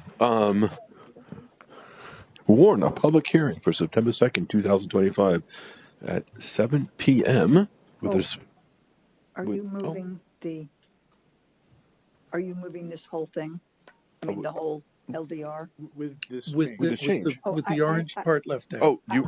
I'm sorry, I have a whole new subject related to this. You do. I do. Where was that 20 minutes ago? Is it- We were talking about this. We were talking about this. Oh, okay. This is something She was new? being patient. I was being patient, Oh, okay. Go ahead. which isn't a strength of mine. Yes. It was, I want to, I need some clarification. How long do I get to say, because I'm new? Go ahead. It was brought to my attention, or a question asked related to noise and jackhammering, and that this amendment would allow any noise level for any duration at any location for blasting, top hammer drilling, and jackhammering. And that was not my understanding, but I would plead ignorance and ask you to please clarify what in fact this new amendment says about that. Sure. So there's two components to this. I'm going to speak to the land development regulation part of it, and our city attorney, Colin McNeil, can speak to the nuisance ordinance part of it. So on the land development regulation side of it, what the proposal is to create a new area of jurisdiction. Currently, we do not have direct regulations on the subject of bedrock removal. So this proposes to regulate it formally for the first time and give teeth to the subject. Within that, anything that exceeds 40 hours of bedrock removal is subject to this full review. Anything that is below that threshold or that is previously approved development that wouldn't be subject to the new zoning would revert to the current regulatory environment, which is the nuisance ordinance. That's correct. So then this Colin McNeil, city attorney. So the nuisance ordinance does prohibit in our city loud and unreasonable sounds and gives criteria for those. It also has express prohibitions on certain hours of the day which you can do excavation work, which is 7 a.m. to 9 p.m. or the other way around, 9 p.m. to 7 a.m. Is prohibited.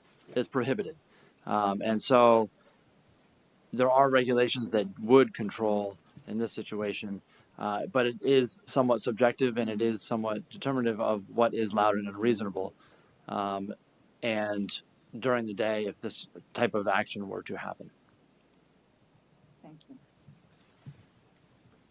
Thank you for the clarification and for expanding my understanding. And do you have other questions?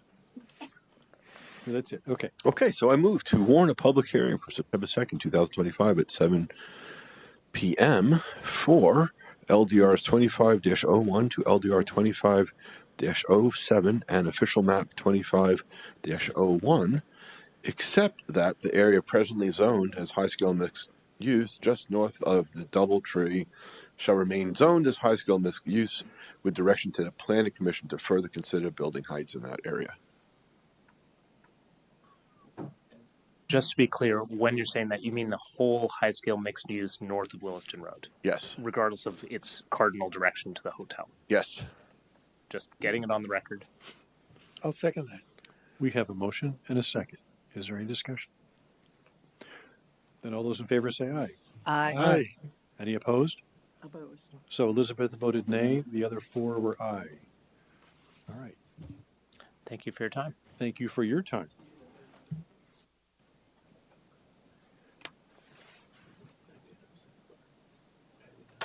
Okay, we're going to move on to item 10, which is... So before we, did we need a motion for the official map, or is that just going to be part of the work plan?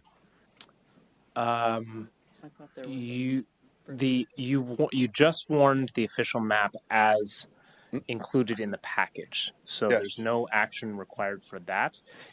The guidance that I heard council give concerning the official map was that just as they had been planning to update the official map citywide following the open space plan, that they would do so. So I don't see a need for any change in action there. If you were looking to accelerate it and saying we want it done first, that would be a motion. Okay. All right. Thank you, everyone. Thank you, Paul.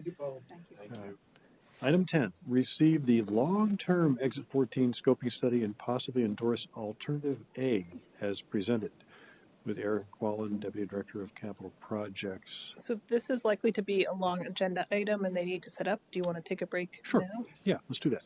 Okay. So 5 minutes? Yeah. Êtes-vous prêts? Yeah. Partez. Merci. Good evening, everyone. I'm still Erica Quallen, Deputy Director of Capital Projects. There are a bunch of other folks that will introduce themselves that have been doing the real meat of this study and will give you the whole presentation tonight. So I will pass it off to them shortly, but I'm just going to give some quick local background about this project. Tonight we're going to be talking about the Exit 14 scoping study. Karen and Dave will be going into a lot of how it went about, but this came about as a project out of the I-89 2050 study. So that was completed in 2022, and there were two recommendations that really informed this project that came out of that. And the first one is to conduct the Exit 14 supplemental scoping study, which is what this is.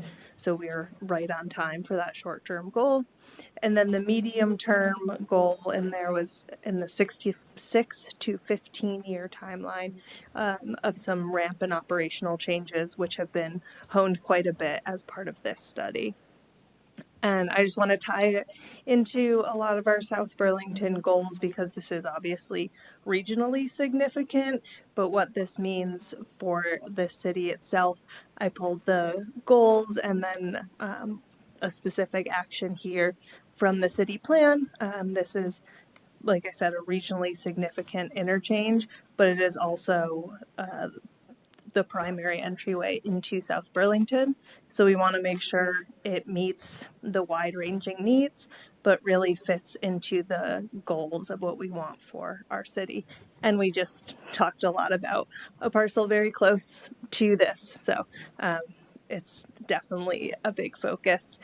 And it's an interchange, and it has been originally designed as an interchange for vehicles, but obviously that is changing. And so there are those local considerations of really making sure we are people-oriented and pedestrian-oriented, but still understanding that the regional transportation needs need to be met through here.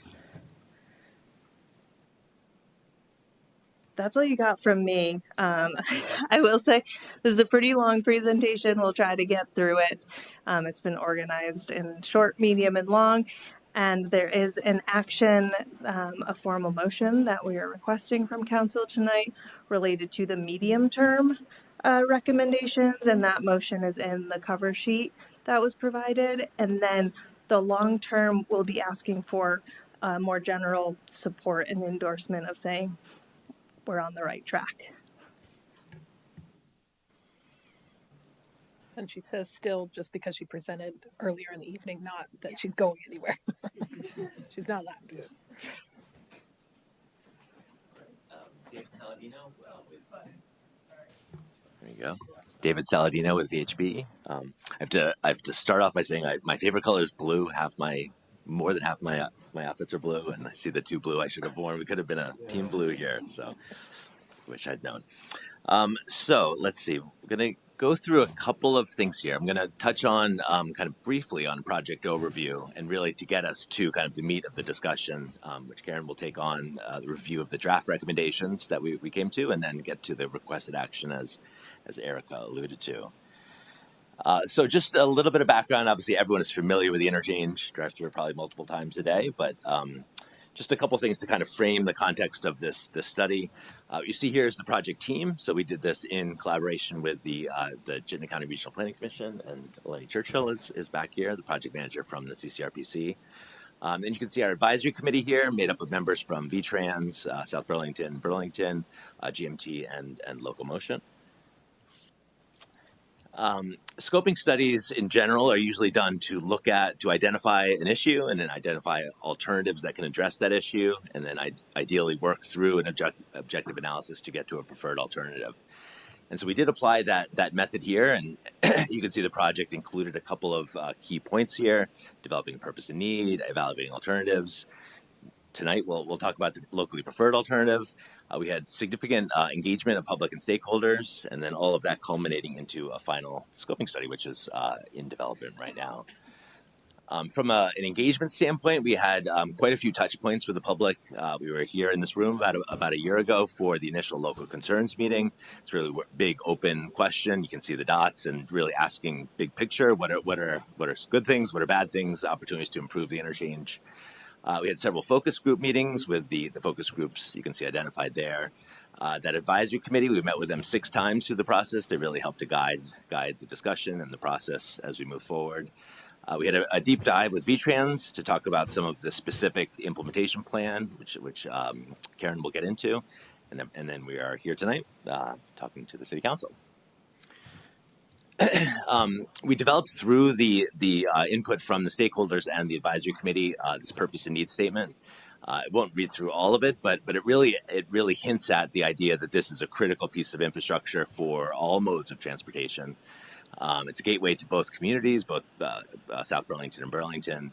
This was wordsmith as any good purpose and need statement it is, and I think it came out really good, but it identifies a lot of the important the attributes that people felt were important here. So that gets to safety and efficiency for all users, maintaining capacity, improving the connectivity, and then accommodating future mobility needs.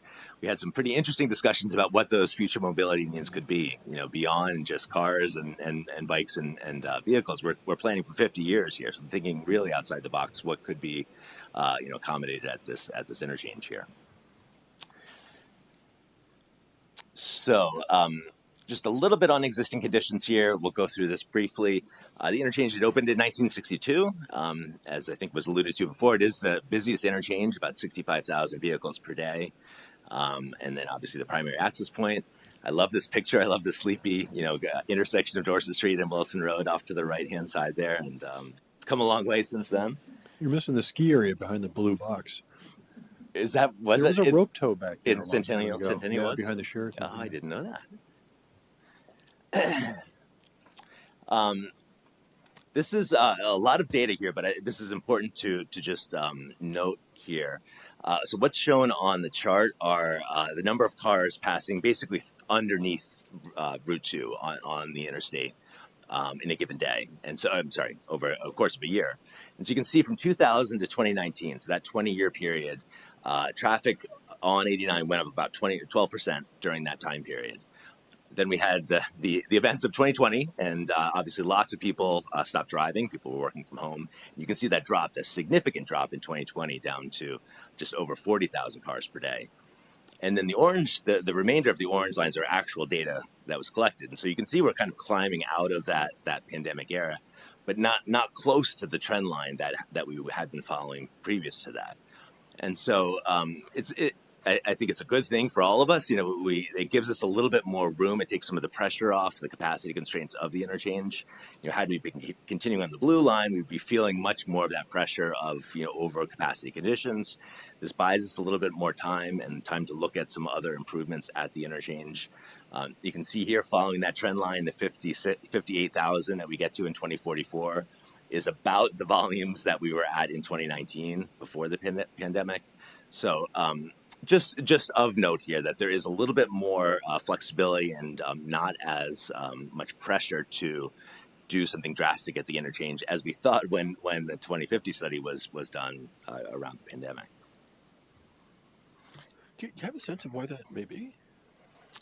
I mean, it is a very good question. I mean, it does seem one thing that's for sure, that's almost for sure is that following the pandemic, a lot of people are working from home. There's hybrid work, and so the peak periods are not as busy. So the 7 to 8 a.m. and the 4 to 5 p.m. those aren't busy because people are kind of will go into work late or come home early. But these numbers are over the course of an entire day. So it is a good question. Is it that people are just choosing to drive less on any given day? Maybe because they are working from home, they are don't leave their house at all on a given day. We certainly are making some strides in building, all of the sidewalks, bike paths, all of the multimodal facilities that would be dropping a little bit, but that is a pretty significant decrease. And this is by no means unique to South Burlington. This is kind of across the country. These are the trends that we have seen. But I have not seen a specific, deep dive into why that is the case. A little deeper dive here on the volumes. I won't go into the actual numbers here, but what we're looking at here on the left-hand side is that morning peak hour, the rush in the morning, with the arrow showing kind of the directionality. Right-hand side is the 4:30 to 5:30, the evening peak hour. In the morning, you can see about 70% of the traffic is getting off of the exit, off of the interchange, about 30% getting on the interchange. The primary flow in the morning, as you can imagine, is heading into Burlington. But you can see in the bottom right, the 1700, there's still a fairly heavy flow heading into South Burlington in the morning as well. So there is, we see it even more pronounced in the evening where it's pretty even split directionality, people heading both into Burlington, out of Burlington, into South Burlington, out of South Burlington. So we've got lots of busy ramps. Each of the ramps, peaks at different times, but they're all fairly well utilized at one part of the day. Just looking at crashes, this is a heat map of locations of crashes in the 5-year period between 2019 and 2023. You can see 369 total crashes. Luckily, none of those resulted in a fatality. There were 4 serious injuries in that time frame, including, in addition, there was a crash involving a pedestrian. You can see that just south of Wilson Road on Dorset Street, and then one involving a cyclist just west of the Staples Plaza. This just shows kind of the existing biking and walking facilities. You can see fairly well good coverage for the different facilities. Particularly for those on foot. So if you can imagine on sidewalk, we've got the yellow lines east-west. So you've got your sidewalk. As you get to the interchange, then that gets a little bit wider. You've got a shared use path, back to a sidewalk, shared use path. So that works well for folks on foot. But if you imagine if you're on a bicycle, you've got a shared use path that then converts to a bike lane. You're in the midst of the traffic crossing over I-89, then you're back into a shared use path, then you're onto a sidewalk. So not well accommodated for cyclists today. We obviously have the pedestrian bridge that is very close to, we'll hopefully have a contractor here shortly and construction underway very soon. And then lastly here, there's, as you all very well know, and as we were talking about just a few minutes ago, lots of things going on around the interchange. So these are things all we want to make sure that we're accounting for and addressing and thinking about as we're getting into thinking through the different recommendations, potential connections, potential improvements in and around the interchange. So with that, oh, no, I will not pass it on. Just a couple of issues here. So that's the existing conditions. Some of the issues that have been identified either through the data analysis or from the stakeholders. You can see kind of enumerated here 2 high crash locations. So the segment of Wilson Road west of the kind of in front of the Staples Plaza and west, and then the Dorset Street intersection both had crashes above a certain threshold that then triggered this high crash location designation for those segments of road and intersection. You can see 4 of the ramps had deficient either acceleration or merging length. So the design guidance, the official engineering guidance has evolved over time since the 60s when this was developed. So as of today, those are deficient lengths for those ramps. And a couple others here that didn't show up on that map, but a couple other kind of important issues that were raised. You can see the red circles. Those are all places where the cars coming off the ramps essentially have a lane that they add into. So if you're coming off, you kind of come around the bend and then you've got your own lane, so you can just accelerate right onto Wilson Road. That works fine for an automobile, but if you're at that pedestrian crossing looking to cross, you would like to think that car is noticing you or slowing down. In many cases, you'll have a yield because you don't have your own lane to take. But in this case, you've got your own lane, so there's not a lot of incentive for cars to slow down as they approach those kind of merge points. So that's a concern for folks and cyclists and walking through. The tightly spaced signals, so that we've got the northbound off-ramp signal very close to the Dorset Street signal. That causes lots of confusion for folks who see both signals in the same viewpoint, or the stacking that backs up through those interchanges, through those intersections. And then lastly, the tight weave sections. So underneath Wilson Road, you can imagine people are trying to get on the interstate, and then those trying to get off. There's not much room, and you kind of have that jostling for space there in that very narrow window as cars are speeding by at 70 miles an hour. So all of those were kind of identified as issues, and looking for opportunities to address those. And so with that, I'll pass it to Karen. All right. So we have, got to get used to that. So we had,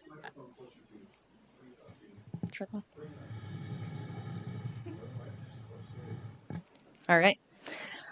So we had identified these issues, developed a purpose and needs statement, and then embarked on really trying to come up with some long-term reconfigurations of this interchange to address all of these different needs that we had identified.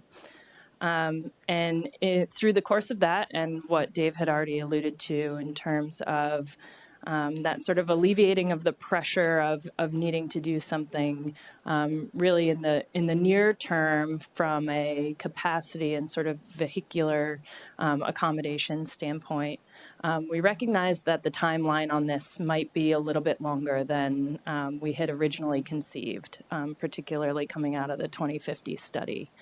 And so with that, we really started to think about what an implementation plan here looks like to, over time, address some of the needs without getting to sort of blowing up the interchange, replacing the bridge, and totally reconfiguring things.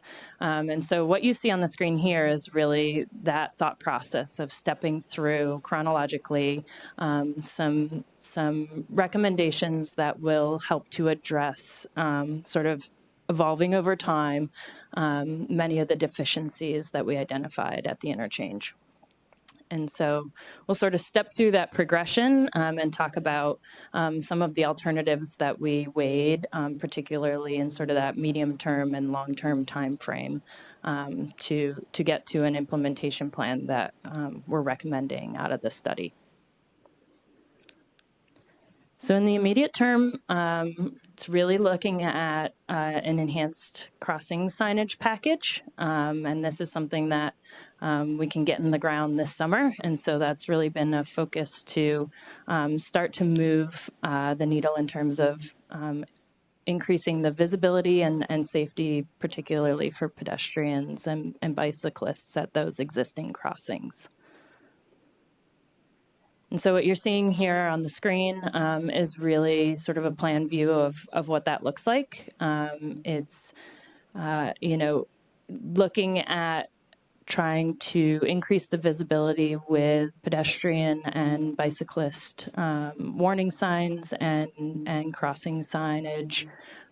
We're gate posting them, so those crossing signs will exist on both sides of the road. So as traffic is approaching, they'll see that signage sooner and hopefully increase the visibility of that pedestrian that's standing there waiting to cross.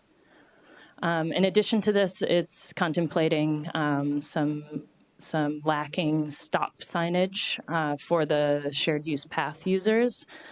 So they don't have the appropriate signage for that facility as they approach those crossings. So it's really trying to enhance, all of the users at those existing crossings and that geometry.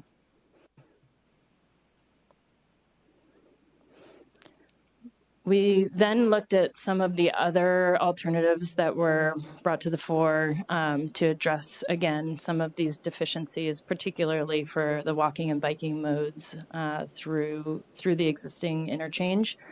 and recognizing that there is a construction project for resurfacing along US Route 2 Wilson Road. It's a Class 1 town highway resurfacing project that is anticipated to go to construction in 2027. And so with that, we're looking at other enhancements that we could make and coordinating with VTrans to understand what could be included in that package as that construction comes through. So really thinking about integration of other enhancements, particularly for walking and biking, that we could make as part of that project, and harmonizing some of those Would those be solar or options. electrically or powered by electricity from some other source? Those RFPs, would they be solar powered? Most likely, yes. That's the package that they've been using primarily. Hardwiring takes a little more construction.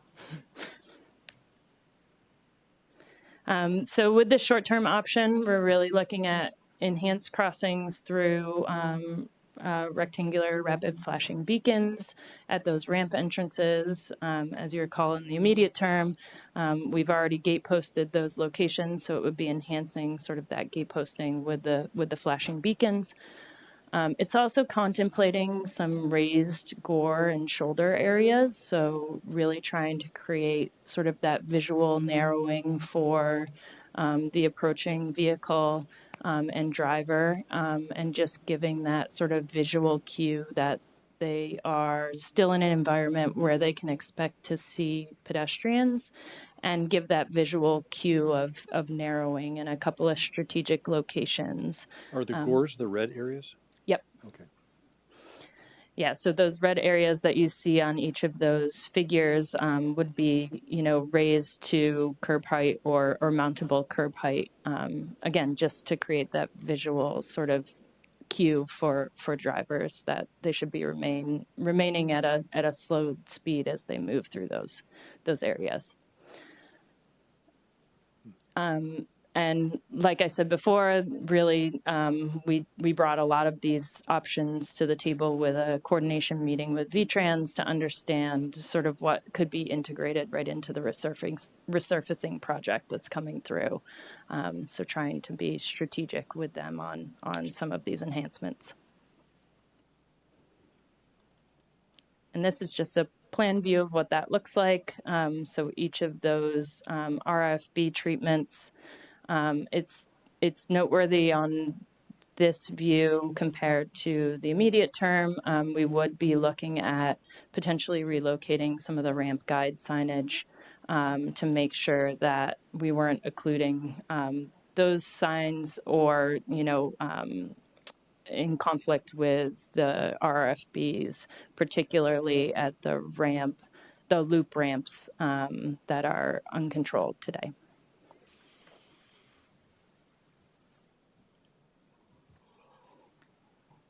So next we looked at some medium-term options, and again, in sort of recognition that we're likely not in a scenario where we need to replace that bridge in the shorter time frame, and in the scenario that we're not sort of seeing that pressure in terms of the vehicular capacity at the interchange coming up against some of those deficiencies that we identified earlier in the process. But still recognizing that, there's a lot of conflict points between our pedestrians and bicyclists through the interchange area, and recognizing sort of those high speed ramp movements in conflict with those locations where bikes and peds and multimodal users are through this interchange area. We really focused on what could we do in the medium term to address some of those deficiencies, particularly for those modes. And so looked at a couple of different options that we could bring forward in that time frame. So we looked at an off-ramp realignment, so acknowledging that close spacing between Dorset Street and the signal for the off-ramp, the northbound off-ramp, really thinking through realignment there to give ourselves a little more stacking space for the Dorset Street intersection. And again, trying to separate, particularly for drivers who are seeing both of those signals in very close spacing, trying to create a little more separation between those two locations. And coupling that with a median shared use path. Which would bring the bikes and pedestrians from the outside of the interchange area to the center of the interchange area, and really contemplated an option that would separate them from the traffic entirely through the interchange area. The other options we looked at this juncture were really contemplating realigning all of the ramps.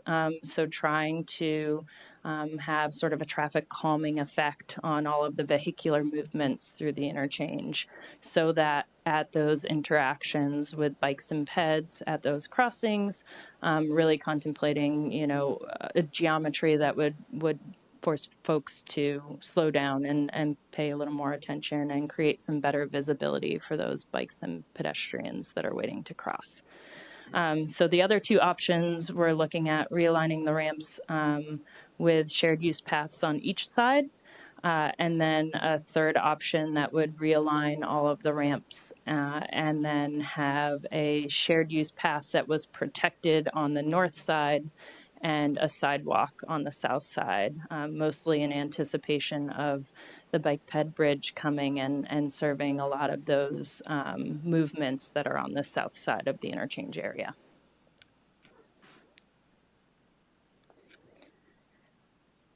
And it's important to note here in this plan view, this is ultimately the alternative that the advisory committee was recommending out of this process. And so that is the alternative that we're pulling forward here. A couple of, I'll step through to the next slide. We'll step through some of the evaluation of those alternatives, but just a couple of things to highlight here in the plan view. This is really contemplating a shared use path through the median of the interchange area. Again, that's separating the bikes and peds from the vehicular traffic and from those sort of interactions with vehicular traffic at the ramp movements, coupled with the northbound off-ramp coming in and being realigned to create that separation between Dorset Street and the ramp.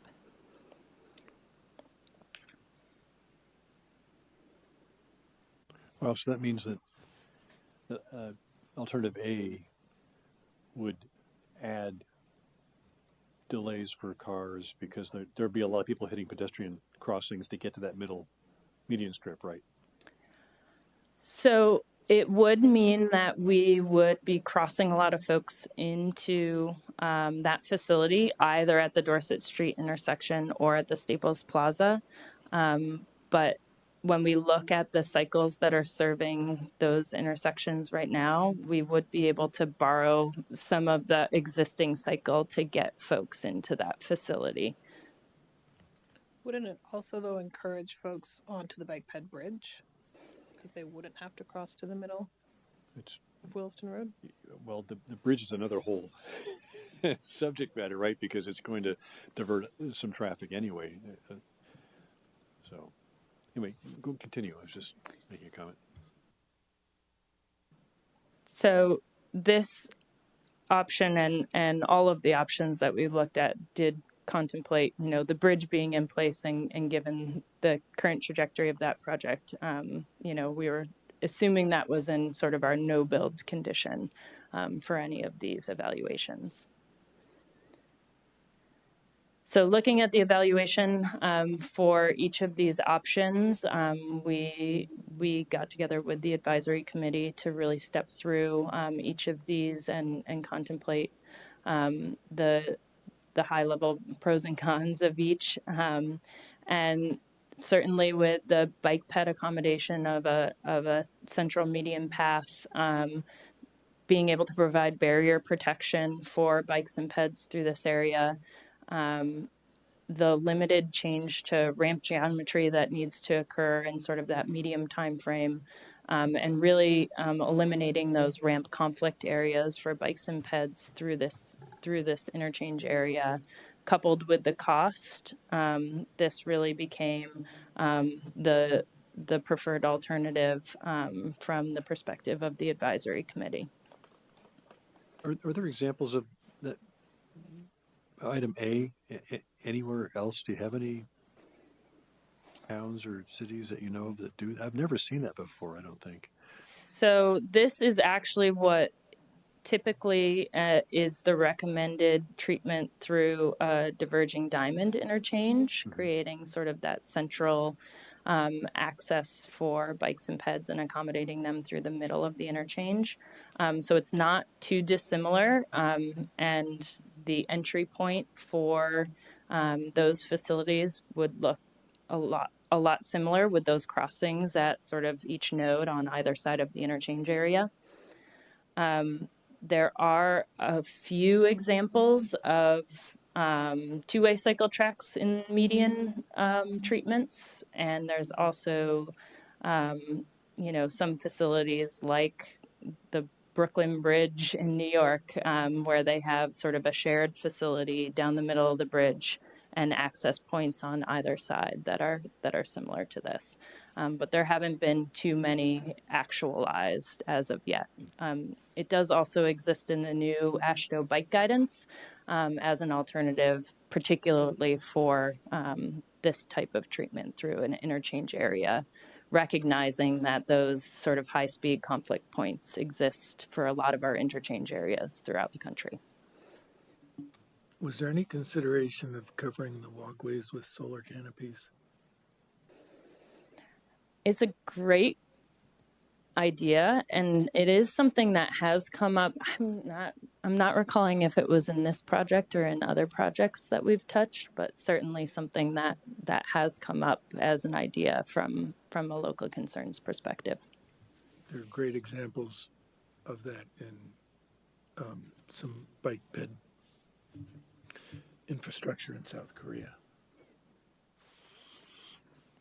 Could you clarify for me what a signalized crossing means? Is it a red-green light, or is it one of those blinking lights that says someone is crossing? So in this case, we would be crossing folks at the Dorset Street intersection with a push button and a pedestrian signal, so they would get the walk sign to be able to enter that facility. Why is B more costly? What is the width of the sidewalks on either side right now? So there's a couple of things that are going on here. So in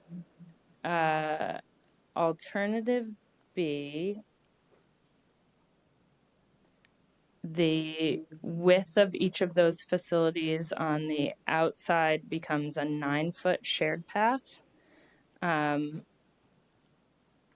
And in today's cross section across the bridge, there's a 5-foot bike lane, or a 6-foot bike lane. So we are taking that 6 feet that the bikes are currently using and reusing that width to create sort of that curb separated shared path on each side. Is the ramp geometry also a significant cost as well? Yeah.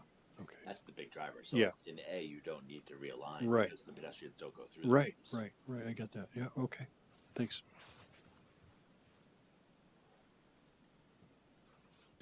So just to ask an obvious question, I think we have the pedestrian bike bridge for people that are walking and biking. And so do we also need to realign, the pedestrian and bicycle infrastructure that exists? I guess my assumption was people would be using the bridge.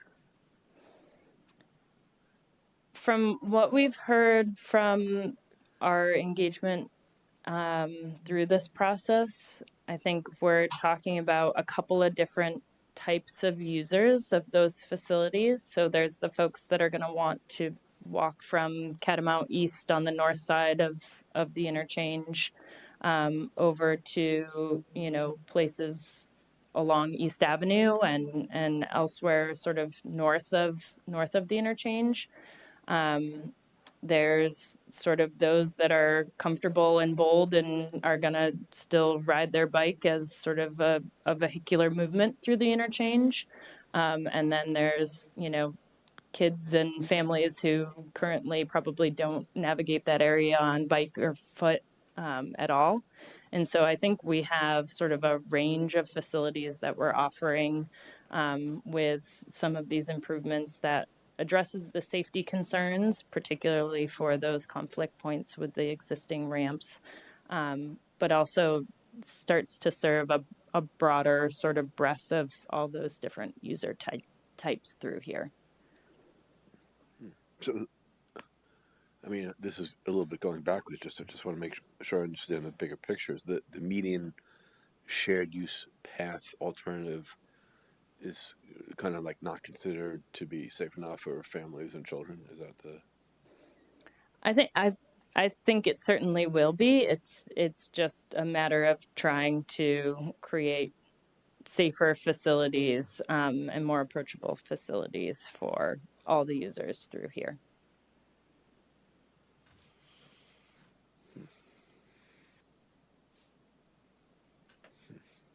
It's almost like we didn't need the bridge. I mean, I love the bridge idea, but I don't know. It seems like we're. The sticking point was really the north side, right? How do you get from Catamount East? The real one sticking point was the north side, right? So how do you get from the DoubleTree to the Catamount East, and without having to go all the way down on the bike ped bridge? And so you can see option C that has the asymmetrical path, puts the wider path on the north side, which addresses that movement from the DoubleTree to Catamount East, but it goes through the ramps, and so in order to institute that, you have to realign those ramps to slow them down, make them not as sweeping curves, make them more T angles so the cars slow down, and that costs more money. And so ultimately the median path that didn't involve those ramp reconfigurations was less expensive. Can I ask a question, Tim? It's not intuitive to me that it looks like the entry point at the south end, well, actually both ends, south end in particular at Dorset Street, is adding complexity to a high crash area already. How does that get addressed? Because now you've added a pedestrian bike crossing and get on this median that's going toward Burlington, and that's right where the new bike path is scheduled to be eventually. Yep, can certainly appreciate that concern, and I think there have been a lot of sort of incremental changes to that intersection to address some of the safety concerns and deficiencies at that location. So I think this is adding in a layer, but that intersection has also seen quite a bit of change between the realignment of some of the lanes as well as the adaptive signal control. So I do think we have an opportunity to add some complexity without, I think, shifting the safety implications too tremendously. Would the western end of the center median, would that exit point be at the existing crosswalk to Staples from DoubleTree, roughly? Yes, it would be in approximately the same location, but obviously with a wider median and shared path, we would create sort of a refuge in the middle where folks could access that facility. Would people have the ability to press a button and only stop traffic on one side, or would all traffic stop? Would they have that preference of either getting on the north or south side? It's a good question. I'm trying to remember off the top of my head what the cycling is at that I mean, particular you could do it. location. I don't know what the implications are, you know, because today it's one button for the whole four. Well, no, it's 6 lanes or 8 lanes, right? It's Correct. yeah, and then there's already a signal at the southbound off ramp, right in front of the DoubleTree to stop those 2 lanes to let the westbound traffic on the coming across the bridge, you know, continue or stop and let them in. But that wouldn't have any effect. So Not in this case. Do you have a sense how much alternative A would cost? Do you remember our order of I magnitude? mean, would you typically cost just put number? 2 Jersey barriers in the middle and restripe the bridge? Is that essentially what it is? And add There's some a curve down the middle right and now. So that curve yeah. would have to go away. Okay, so you got to rip something up, put something in. Would you put concrete down and or? Yeah. Okay. Build Okay. up So your all right. side. So it's pretty substantial. Okay. Yeah. Is there a requirement with those buffers to have, I know some of the Questions. limited examples also have like chain link on top of those buffers, which doesn't seem to be that welcoming or a gateway from my perspective, but are you envisioning that or? We're envisioning just the sort of buffers, but there may be opportunities for, we had talked about some lighting or other gateway sort of more artistic treatments that could be possible through there, but not anything at this juncture. So could I go back to the cost question? You have a sense? Is it Yeah, we have that right. I'm not recalling yeah. off the top of my head I what the wanna order say of magnitude. 5 to 6 million. I was going to say at least 3. Okay. That's ballpark. You know, I mean, yeah. It's not obvious to me that, given we have the bike ped bridge here, that this is where we should be spending $5 million with all the bike ped infrastructure that we. I mean, was this identified, Erica, in the active transportation plan as a improvement that we needed to make? I'll go to the podium. We got another spot. So in the active transportation plan, we looked at this area in kind of a few ways, that since there are some different components, completing the crossing, getting a facility through the interchange was the number one priority. And part of that was because of the east-west crossing bridge being really far along, that the feasibility got additional points there to say it's closer to coming to fruition. So getting something through the interchange was, in the case of the active transportation plan, it was identified at that point as the east-west crossing for that reason. But then there were some other pieces that were really close to this area, making these connections to here, that were also ranked pretty high.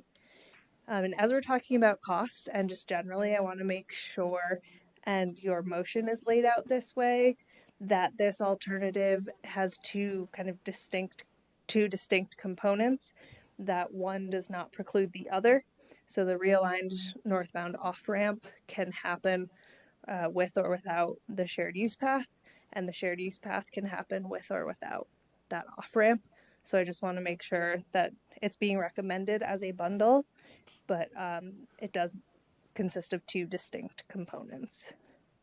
So your kind of understanding overview of all the bike and ped infrastructure that we need to build in the city, including all the stuff that came out of Safe Routes to School, and is this something that makes sense to you to do or to put on the plan?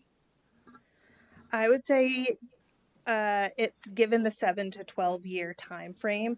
I think it is something worth pursuing for this, especially this direct route.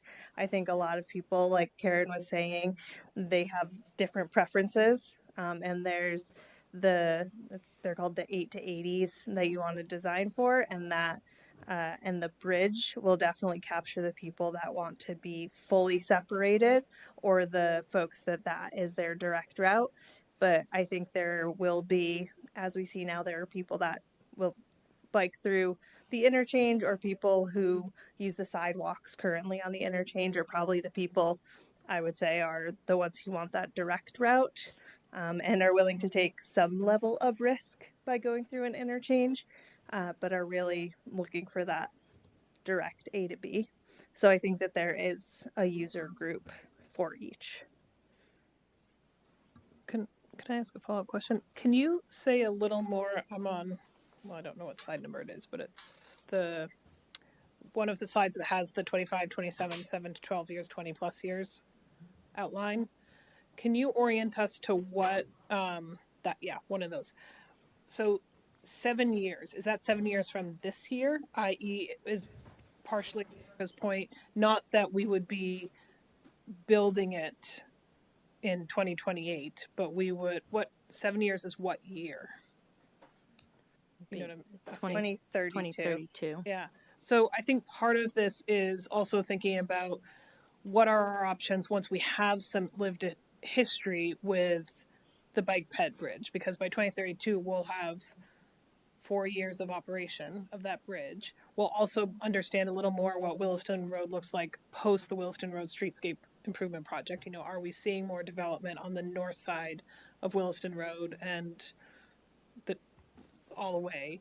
So I think the support of it is just, here's an idea that could work that we want to continue keeping on the shelf and keeping in the active conversation as we learn more about what the other But the motion is to begin to identify funding opportunities, which sounds to me premature, honestly.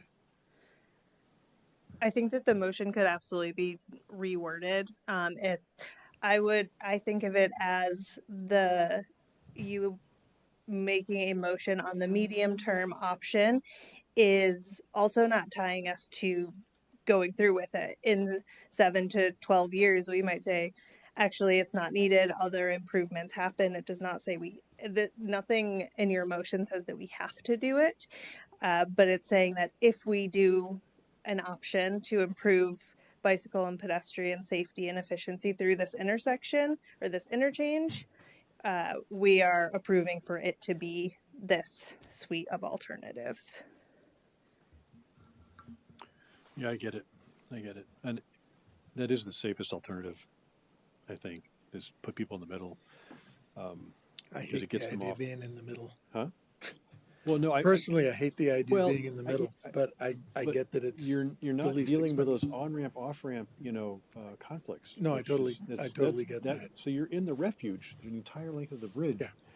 It's just a little bit, takes a little bit more time to get onto that center port or get off. I understand. Yeah. I'm just, So we're talking 7 to 12 years. I get it. It's but also 7 to 12 years from now, my guess is we're going to be facing very different circumstances than we can even imagine. So it's nice to be thinking about that, but things are changing pretty quickly. But there's still more to come, right? And There's more to come. jog along here. All right. So we'll dive into the long-term options. And when we embarked on this, really, this was the focus of the scoping effort, was to really contemplate what the reconfiguration of this interchange would look like to address all of the needs that were identified early in the process. And so in that, we looked at a couple of different alternatives. We had a lot of brainstorming, a lot of ideas, and these are the ones that bubbled up to the top.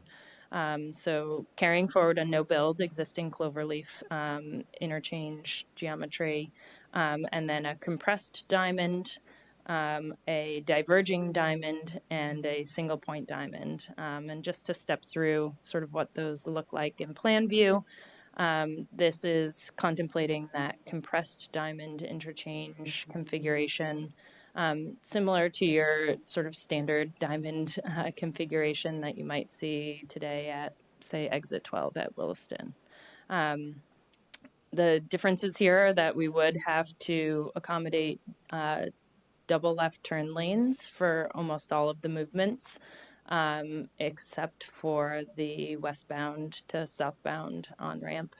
Otherwise, we are talking about a 9-lane cross section through the bridge area, so substantial bridge.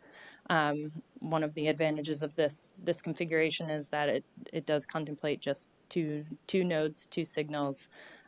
So in terms of sort of a shared path along each side of Williston Road and Route 2, you have sort of minimized conflict points, but lengthy crossings for those bikes and peds to make those movements through the interchange area. Never looking at two roundabouts on either side, barbell type thing? Nobody ever? We did contemplate two roundabouts early in the process. It was one of the options that hit the cutting room floor pretty early. Between the needs for space and making all of those entries and exits work, it would be a pretty sizable multi-lane roundabout for each of those. So it was one of the options that sort of early in sort of the operational evaluation fell off. Then we contemplated a single point diamond interchange. These are interchange configurations that bring most of the movements into a single point, and in this case on a bridge facility. So again, a sizable bridge that would accommodate that single point. Again, we would have to accommodate double left turn lanes for most of the movements except for that westbound to southbound movement. And with this one, it still does contemplate some, higher speed ramp geometry on the outsides of the interchange area. So in addition to this one, for bikes and peds, again, we're accommodating sort of a shared path facility on either side of the interchange. And then one of the things that came up with this option is certainly some longer areas to traverse as a cyclist on road, even with a buffered bike lane. And then we contemplated a diverging diamond interchange. This is similar to the configuration that we expect to see at exit 16. So there will be some familiarity in the area with this type of treatment. And again, this does contemplate bringing bikes and peds into the center of the facility and accommodating them through a shared path facility in the middle of the interchange. Shared paths to get to that facility from both sides. So you would be able to make movements from each quadrant to each other quadrant as a bike or a ped with this treatment. These are cool. I used one of these at 75 at Sarasota, and it was really, really, really cool. I was like, oh my God, I'm coming up the highway. It's diversion. I'm like, this is great. Honey, look at that. She's like, what's it? Were you on a bike or you were driving? Yeah. So the unique feature of this treatment, right, is that you are navigating on the left side of the road to make those left, quote unquote, left turns at the interchange. So it's, as you drive up to it, you really can't tell the difference that you're just going straight through the intersection, but you end up on the wrong side of the road.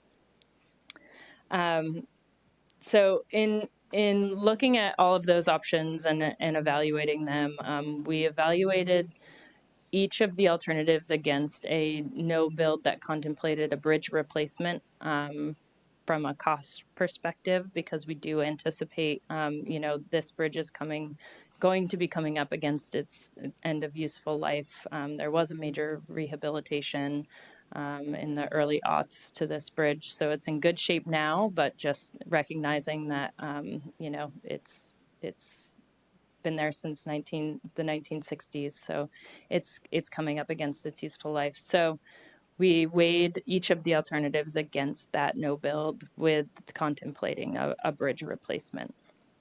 From a cost perspective, the diverging diamond interchange won the day. It also contemplates, the potential for some construction phasing that could be advantageous just in terms of maintenance of traffic. From a traffic operations standpoint, the comparison was fairly similar across the board, with the diverging diamond being a little more delay for each vehicle moving through the interchange as we show it. We also looked at safety for each mode, and other impacts to impervious surface and right-of-way, embodied carbon. Does it meet the purpose and need? Looking at all of this as a package and recognizing sort of the timeframes that are likely to come to fruition for this project.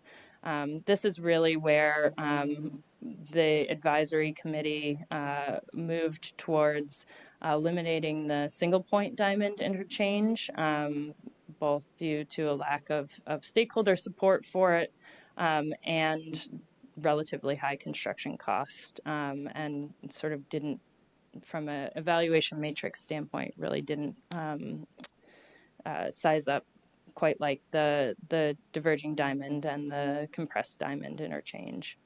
The recommendation that the advisory committee made was to carry both the diverging diamond and compressed diamond forward. There's a couple of mechanisms here that we're thinking about. They sort of compared well across most of the categories that we looked at in terms of evaluation, and really thought that they warranted further investigation when funding is identified for a full reconfiguration of the interchange. And recognizing that there is a diverging diamond coming at exit 16. So I think in terms of familiarity, they were recognizing that there's maybe an opportunity there for carrying that option forward. And then really the advisory committee was focused on moving short and medium term actions forward, just recognizing the timeline for reconfiguring the interchange, and making sure that incrementally we are addressing some of the deficiencies and needs that were identified for exit 14. Quick question on the compressed diamond. Did you it's hard for me to see on this, but does this show the shared use path in the median? For the compressed diamond, it would be shared path facilities on either side. Okay. With a buffered bike lane as the. Oh, that's the single point. Yep. Sorry. Okay. With a buffered bike lane on either side of Williston Road. So that is not an option with the compressed diamond configuration?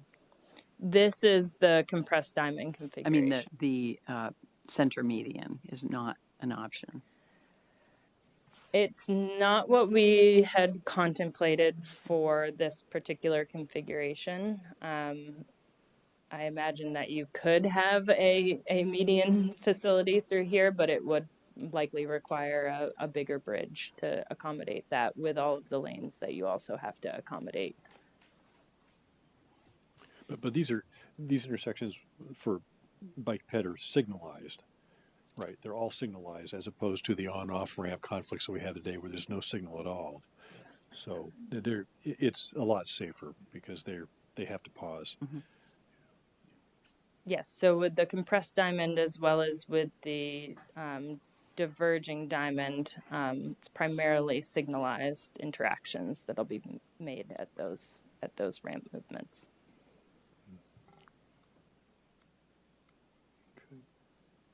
Okay. That off ramp going northbound is so problematic, the one that ends up right at the CVS, because cars stack up and there's nobody coming down because there's a red light up at the DoubleTree, and they've got a red light, and it doesn't say no turn on red, but I think people expect that they're not supposed to turn on red there. And I wish that were realigned and somehow made it easier for people just to go ahead and finish their exit and get on the Williston Road, without that conflict if there are no cars coming. But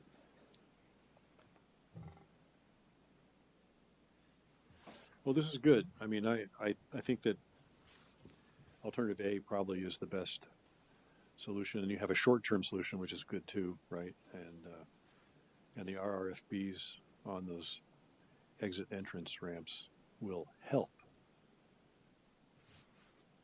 You know, we had a really bad pedestrian accident on the on-ramp on 189 back last fall, I think, and I think 2 people were hurt pretty badly. And it was dark, you know, and I don't know who wasn't paying attention, but it just takes one person not pay attention to have a bad accident like that. So that's, you know, and those entrance ramps are really, because people are just, once they cross at the old Pizza Hut, right, they just want to get on the interstate as fast as they can, right, and they're not paying attention. And so this is a little bit better because, you know, it's very open, right?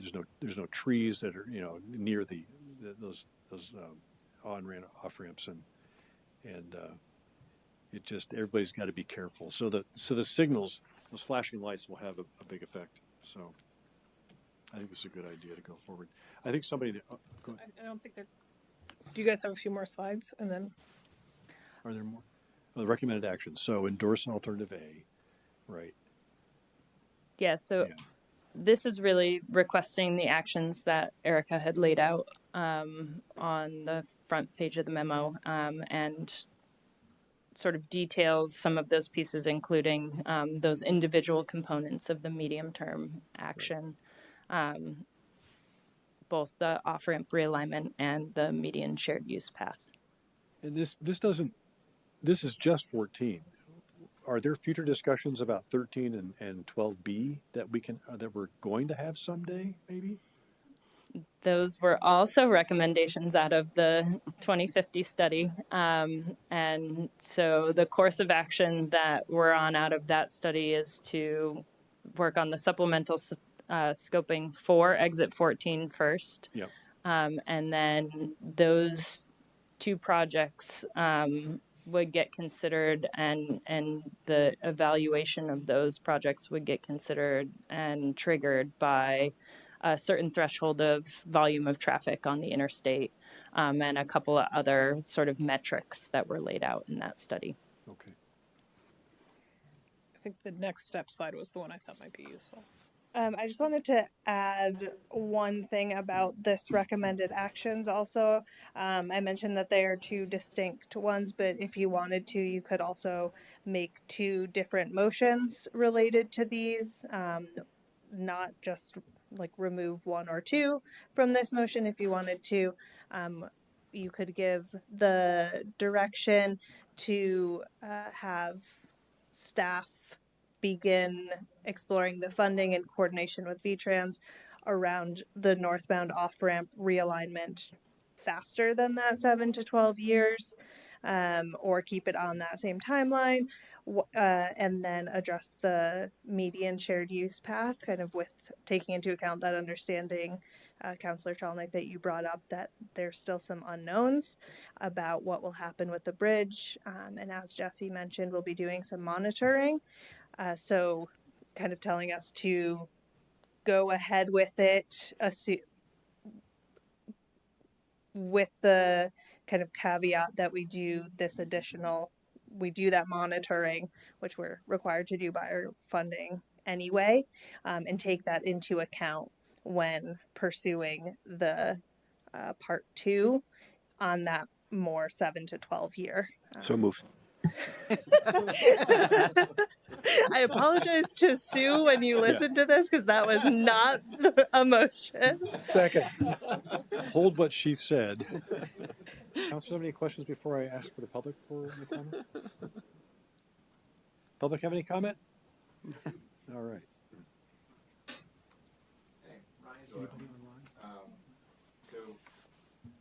Ryan Doyle speaking. So I like the questions you're asking. These are the meaty questions I really like to hear, and I think there's a lot more answer that can go into a lot of the questions that you've asked tonight. I'm reminded of when people started complaining about the safety of parking on the inner curve of Market Street. I distinctly remember Tim asking a question, something along the lines of like, didn't we hire experts to evaluate the safety of this? And I think if you were to approve this as presented tonight, you would ask yourselves the same thing again in 12 years. There's, I'm concerned about a lot of stuff in here. I think you can go ahead with signage tonight this year. Signage doesn't have a big impact on drivers. It's, largely performative, but it is the least we could do. The same thing with the RRFPs. They are very application dependent on how well they work. I think when you talk about that northbound exit ramp and that redesign, that is actually a very good redesign. That actually follows the 2002 VTrans bike ped recommendations for on and off ramps. And so that is something I really like to see. Obviously, that document is already 2 decades old and could be refreshed, but that is a really nice change there. When you look at the concerns over the cost, as Andrew is pointing out, for the median path versus C, which is an unequal path, you do have a pedestrian bridge that's being built to the south of the exit. You could opt to have no bike ped amenities on the eastern direction and provide more space on the northern direction, and then you would only have to change 4 dangerous ramp locations. So there's, I think, a lot that can be taken apart from what you've been presented with tonight and look at more deeply, but I don't think that most of this is presented in a way that is encouraging direct furtherance of in this moment. I think there's more to be evaluated and questioned from the city's end to the engineers so that we channel this to get a better result. And obviously, right, if this were in the Netherlands, you wouldn't even be trying to commingle people in a place that has this high traffic. People would be pedestrians and cyclists would be fully separated from an area with this kind of vehicular danger. And I know that we don't have the same adoption of standards yet, but again, this is the long term. We're talking about 20 years. Are we trying to aim for our best engineering practices 20 years ago, or are we trying to get to the point where we actually want to be for bike ped safety? You know what? I've got a lot of comments. I will just send you a second email this week, I guess, so that your night doesn't go on too long. Again, go ahead with signage right now. I'd be really cautious going ahead with the rest of it. Thank you, Ryan. Did you remember everything that Erica said I can for try. that motion? Can you just repeat it verbatim? No. But I'll give it a shot. I think she recorded it. She's going to play it back. I have a decently well written down version of this. Thank you, Paul. The first part of it is to endorse the exit 14 east northbound off realignment and direct staff to work with VTrans to fund the design and construction on an expedited timeline. So moved. Second. We have a motion and a second. Any discussion? All those in favor say aye. Aye. Okay, it's unanimous. And then the second one is to evaluate the following completion of the bicycle pedestrian bridge and installation of the immediate and short-term improvements, reevaluate the utility of the median shared use path on Williston Road through the interchange. Okay, so moved. Second. We have a motion and a second. Any discussion? All those in favor say aye. Aye. Aye. It's unanimous again. I just want to say I've walked the Brooklyn Bridge. The shared path in the middle is really fun and really good. It is, but you are up above the cars. And it is cool. really big. It's really big. Yeah, really wide. And there's an easy way to get onto it. And the views are really And good. some people go really fast. It can be really you have to be dangerous. careful on that thing with the You have to be bikers. very careful on that bridge. Yeah. They should have speed limits.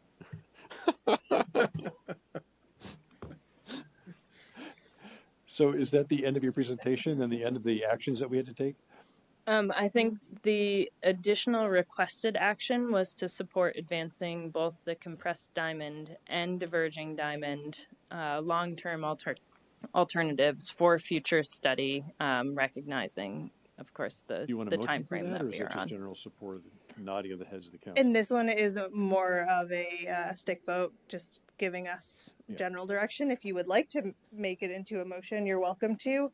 DDIs, two thumbs up. This DDIs. is more of a vibe Some check kind of on diamond. these Not recommendations. diverging, but yeah. But 12B. I'm biased, so. So just to wrap up, we do have a final draft scoping report that is coming together as we speak. So these recommendations and this conversation will be documented as part of that report and finalized early this fall. And then the immediate term implementation is happening this season. So you will see some updated signage out there. And we will be aiming for that short-term implementation and the integration of some of those elements in the resurfacing project that is planned for construction 27. And then again, carrying forward the medium term and long term as discussed here this evening. I'm a little disappointed that you can't get the RFPs in this summer because they're standalone solar. I hear about you talking about the repaving project. I just don't know how much that would conflict with installing those things or what you would save by waiting for that. But sooner better than later would be nice. We did ask VTrans if that could be expedited, and it was outside of they felt that it was scope creep at that point. Okay. So I'm confused. The immediate term implementation is going to happen in the next 2 months. It says summer 2025. Indeed. Do you have an update on that, Erica? I was talking to folks from District 5, which is our VTrans district, and they have put in the work order. And so it's in the queue for their maintenance crews to come out and do those signs. Since those signs are facing interstate traffic, it is the state's responsibility to take care of those. And we, as the city, will be rehabbing and replacing those stop signs for the paths. Thank you.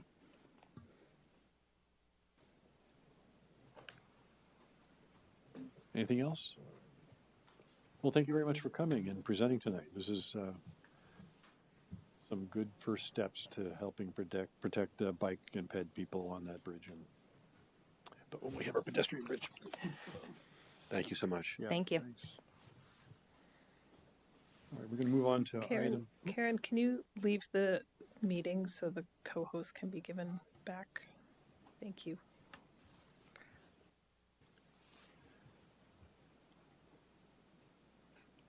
We're going to move on to item 11, which is receive a report on transferable development rights in the city of South Burlington with Paul Conner, Director of Planning and Zoning. He's back.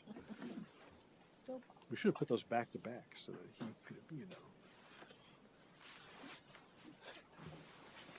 Hi, folks. Paul Conner, Director of Planning and Zoning. I've provided to you in your packet a summary of how the TDR program has evolved over the years in terms of its function, and a update on TDRs that have actually been transferred or applied in the last 5 years. So really just here to answer any questions that you might have.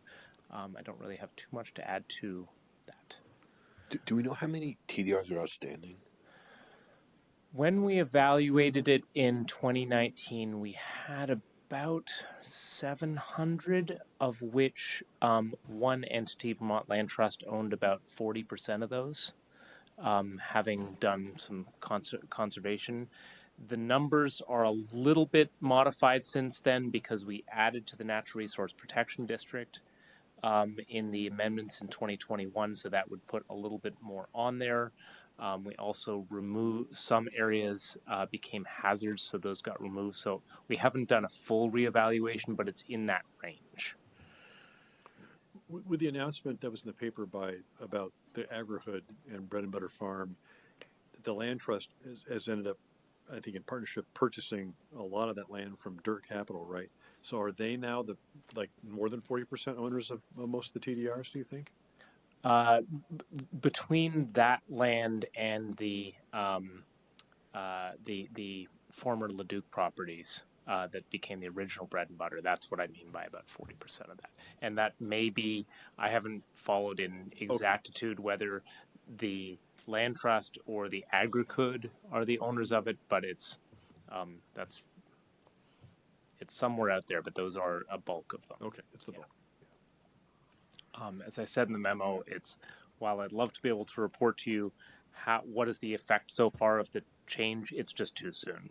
It's been it both takes a while for folks to see a new tool, but also the market hasn't seen a lot of big projects being conceived of in the last 10 months or so, and so we just don't have a lot of data on it yet, just generally regardless of TDRs.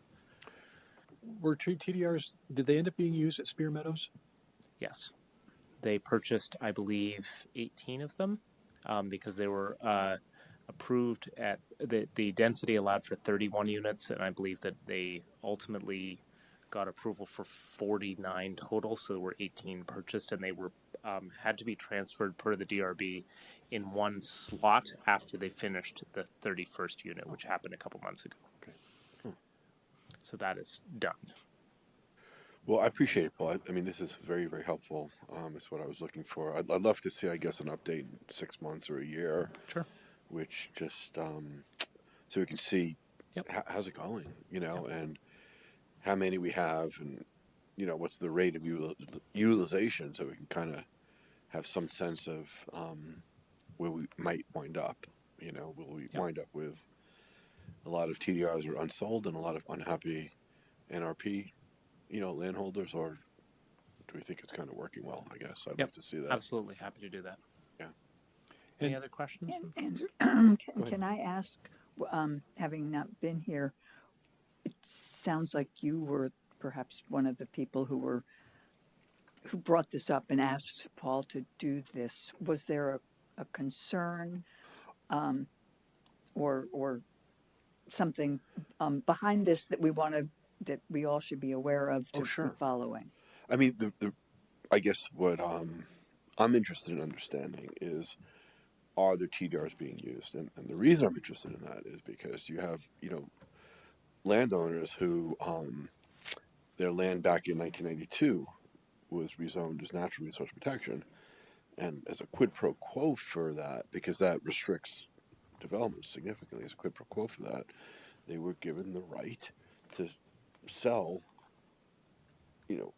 these conservation units to force the development. So they'd get something, right, for their land, some value. And I'm interested in understanding, is that system working? Because if not, I have a fear that at some point this system may break, right? If you can't get any value from your land, right, then you may become unhappy, right? And you didn't note in here, I don't think, maybe I've skipped over it, that in 2022 the state Supreme Court validated the use of TDRs in South Burlington, right? Because that Spear Meadows went before them because of that, right? And yeah, I think it was a little bit earlier than 2022, but yes, the Supreme Court, it was tested. It was 19. Yeah, it was the city's TDR program was tested all the way up to the Vermont Supreme Court, and the Vermont Supreme Court confirmed that the city's use of it was valid. It was 19. It was 19. Sorry. Yep. Well, thanks for putting this together. I appreciate it too. My pleasure. Thanks, everyone. Any other questions before he goes? You close the laptop. Okay. All right. Thank you, Paul.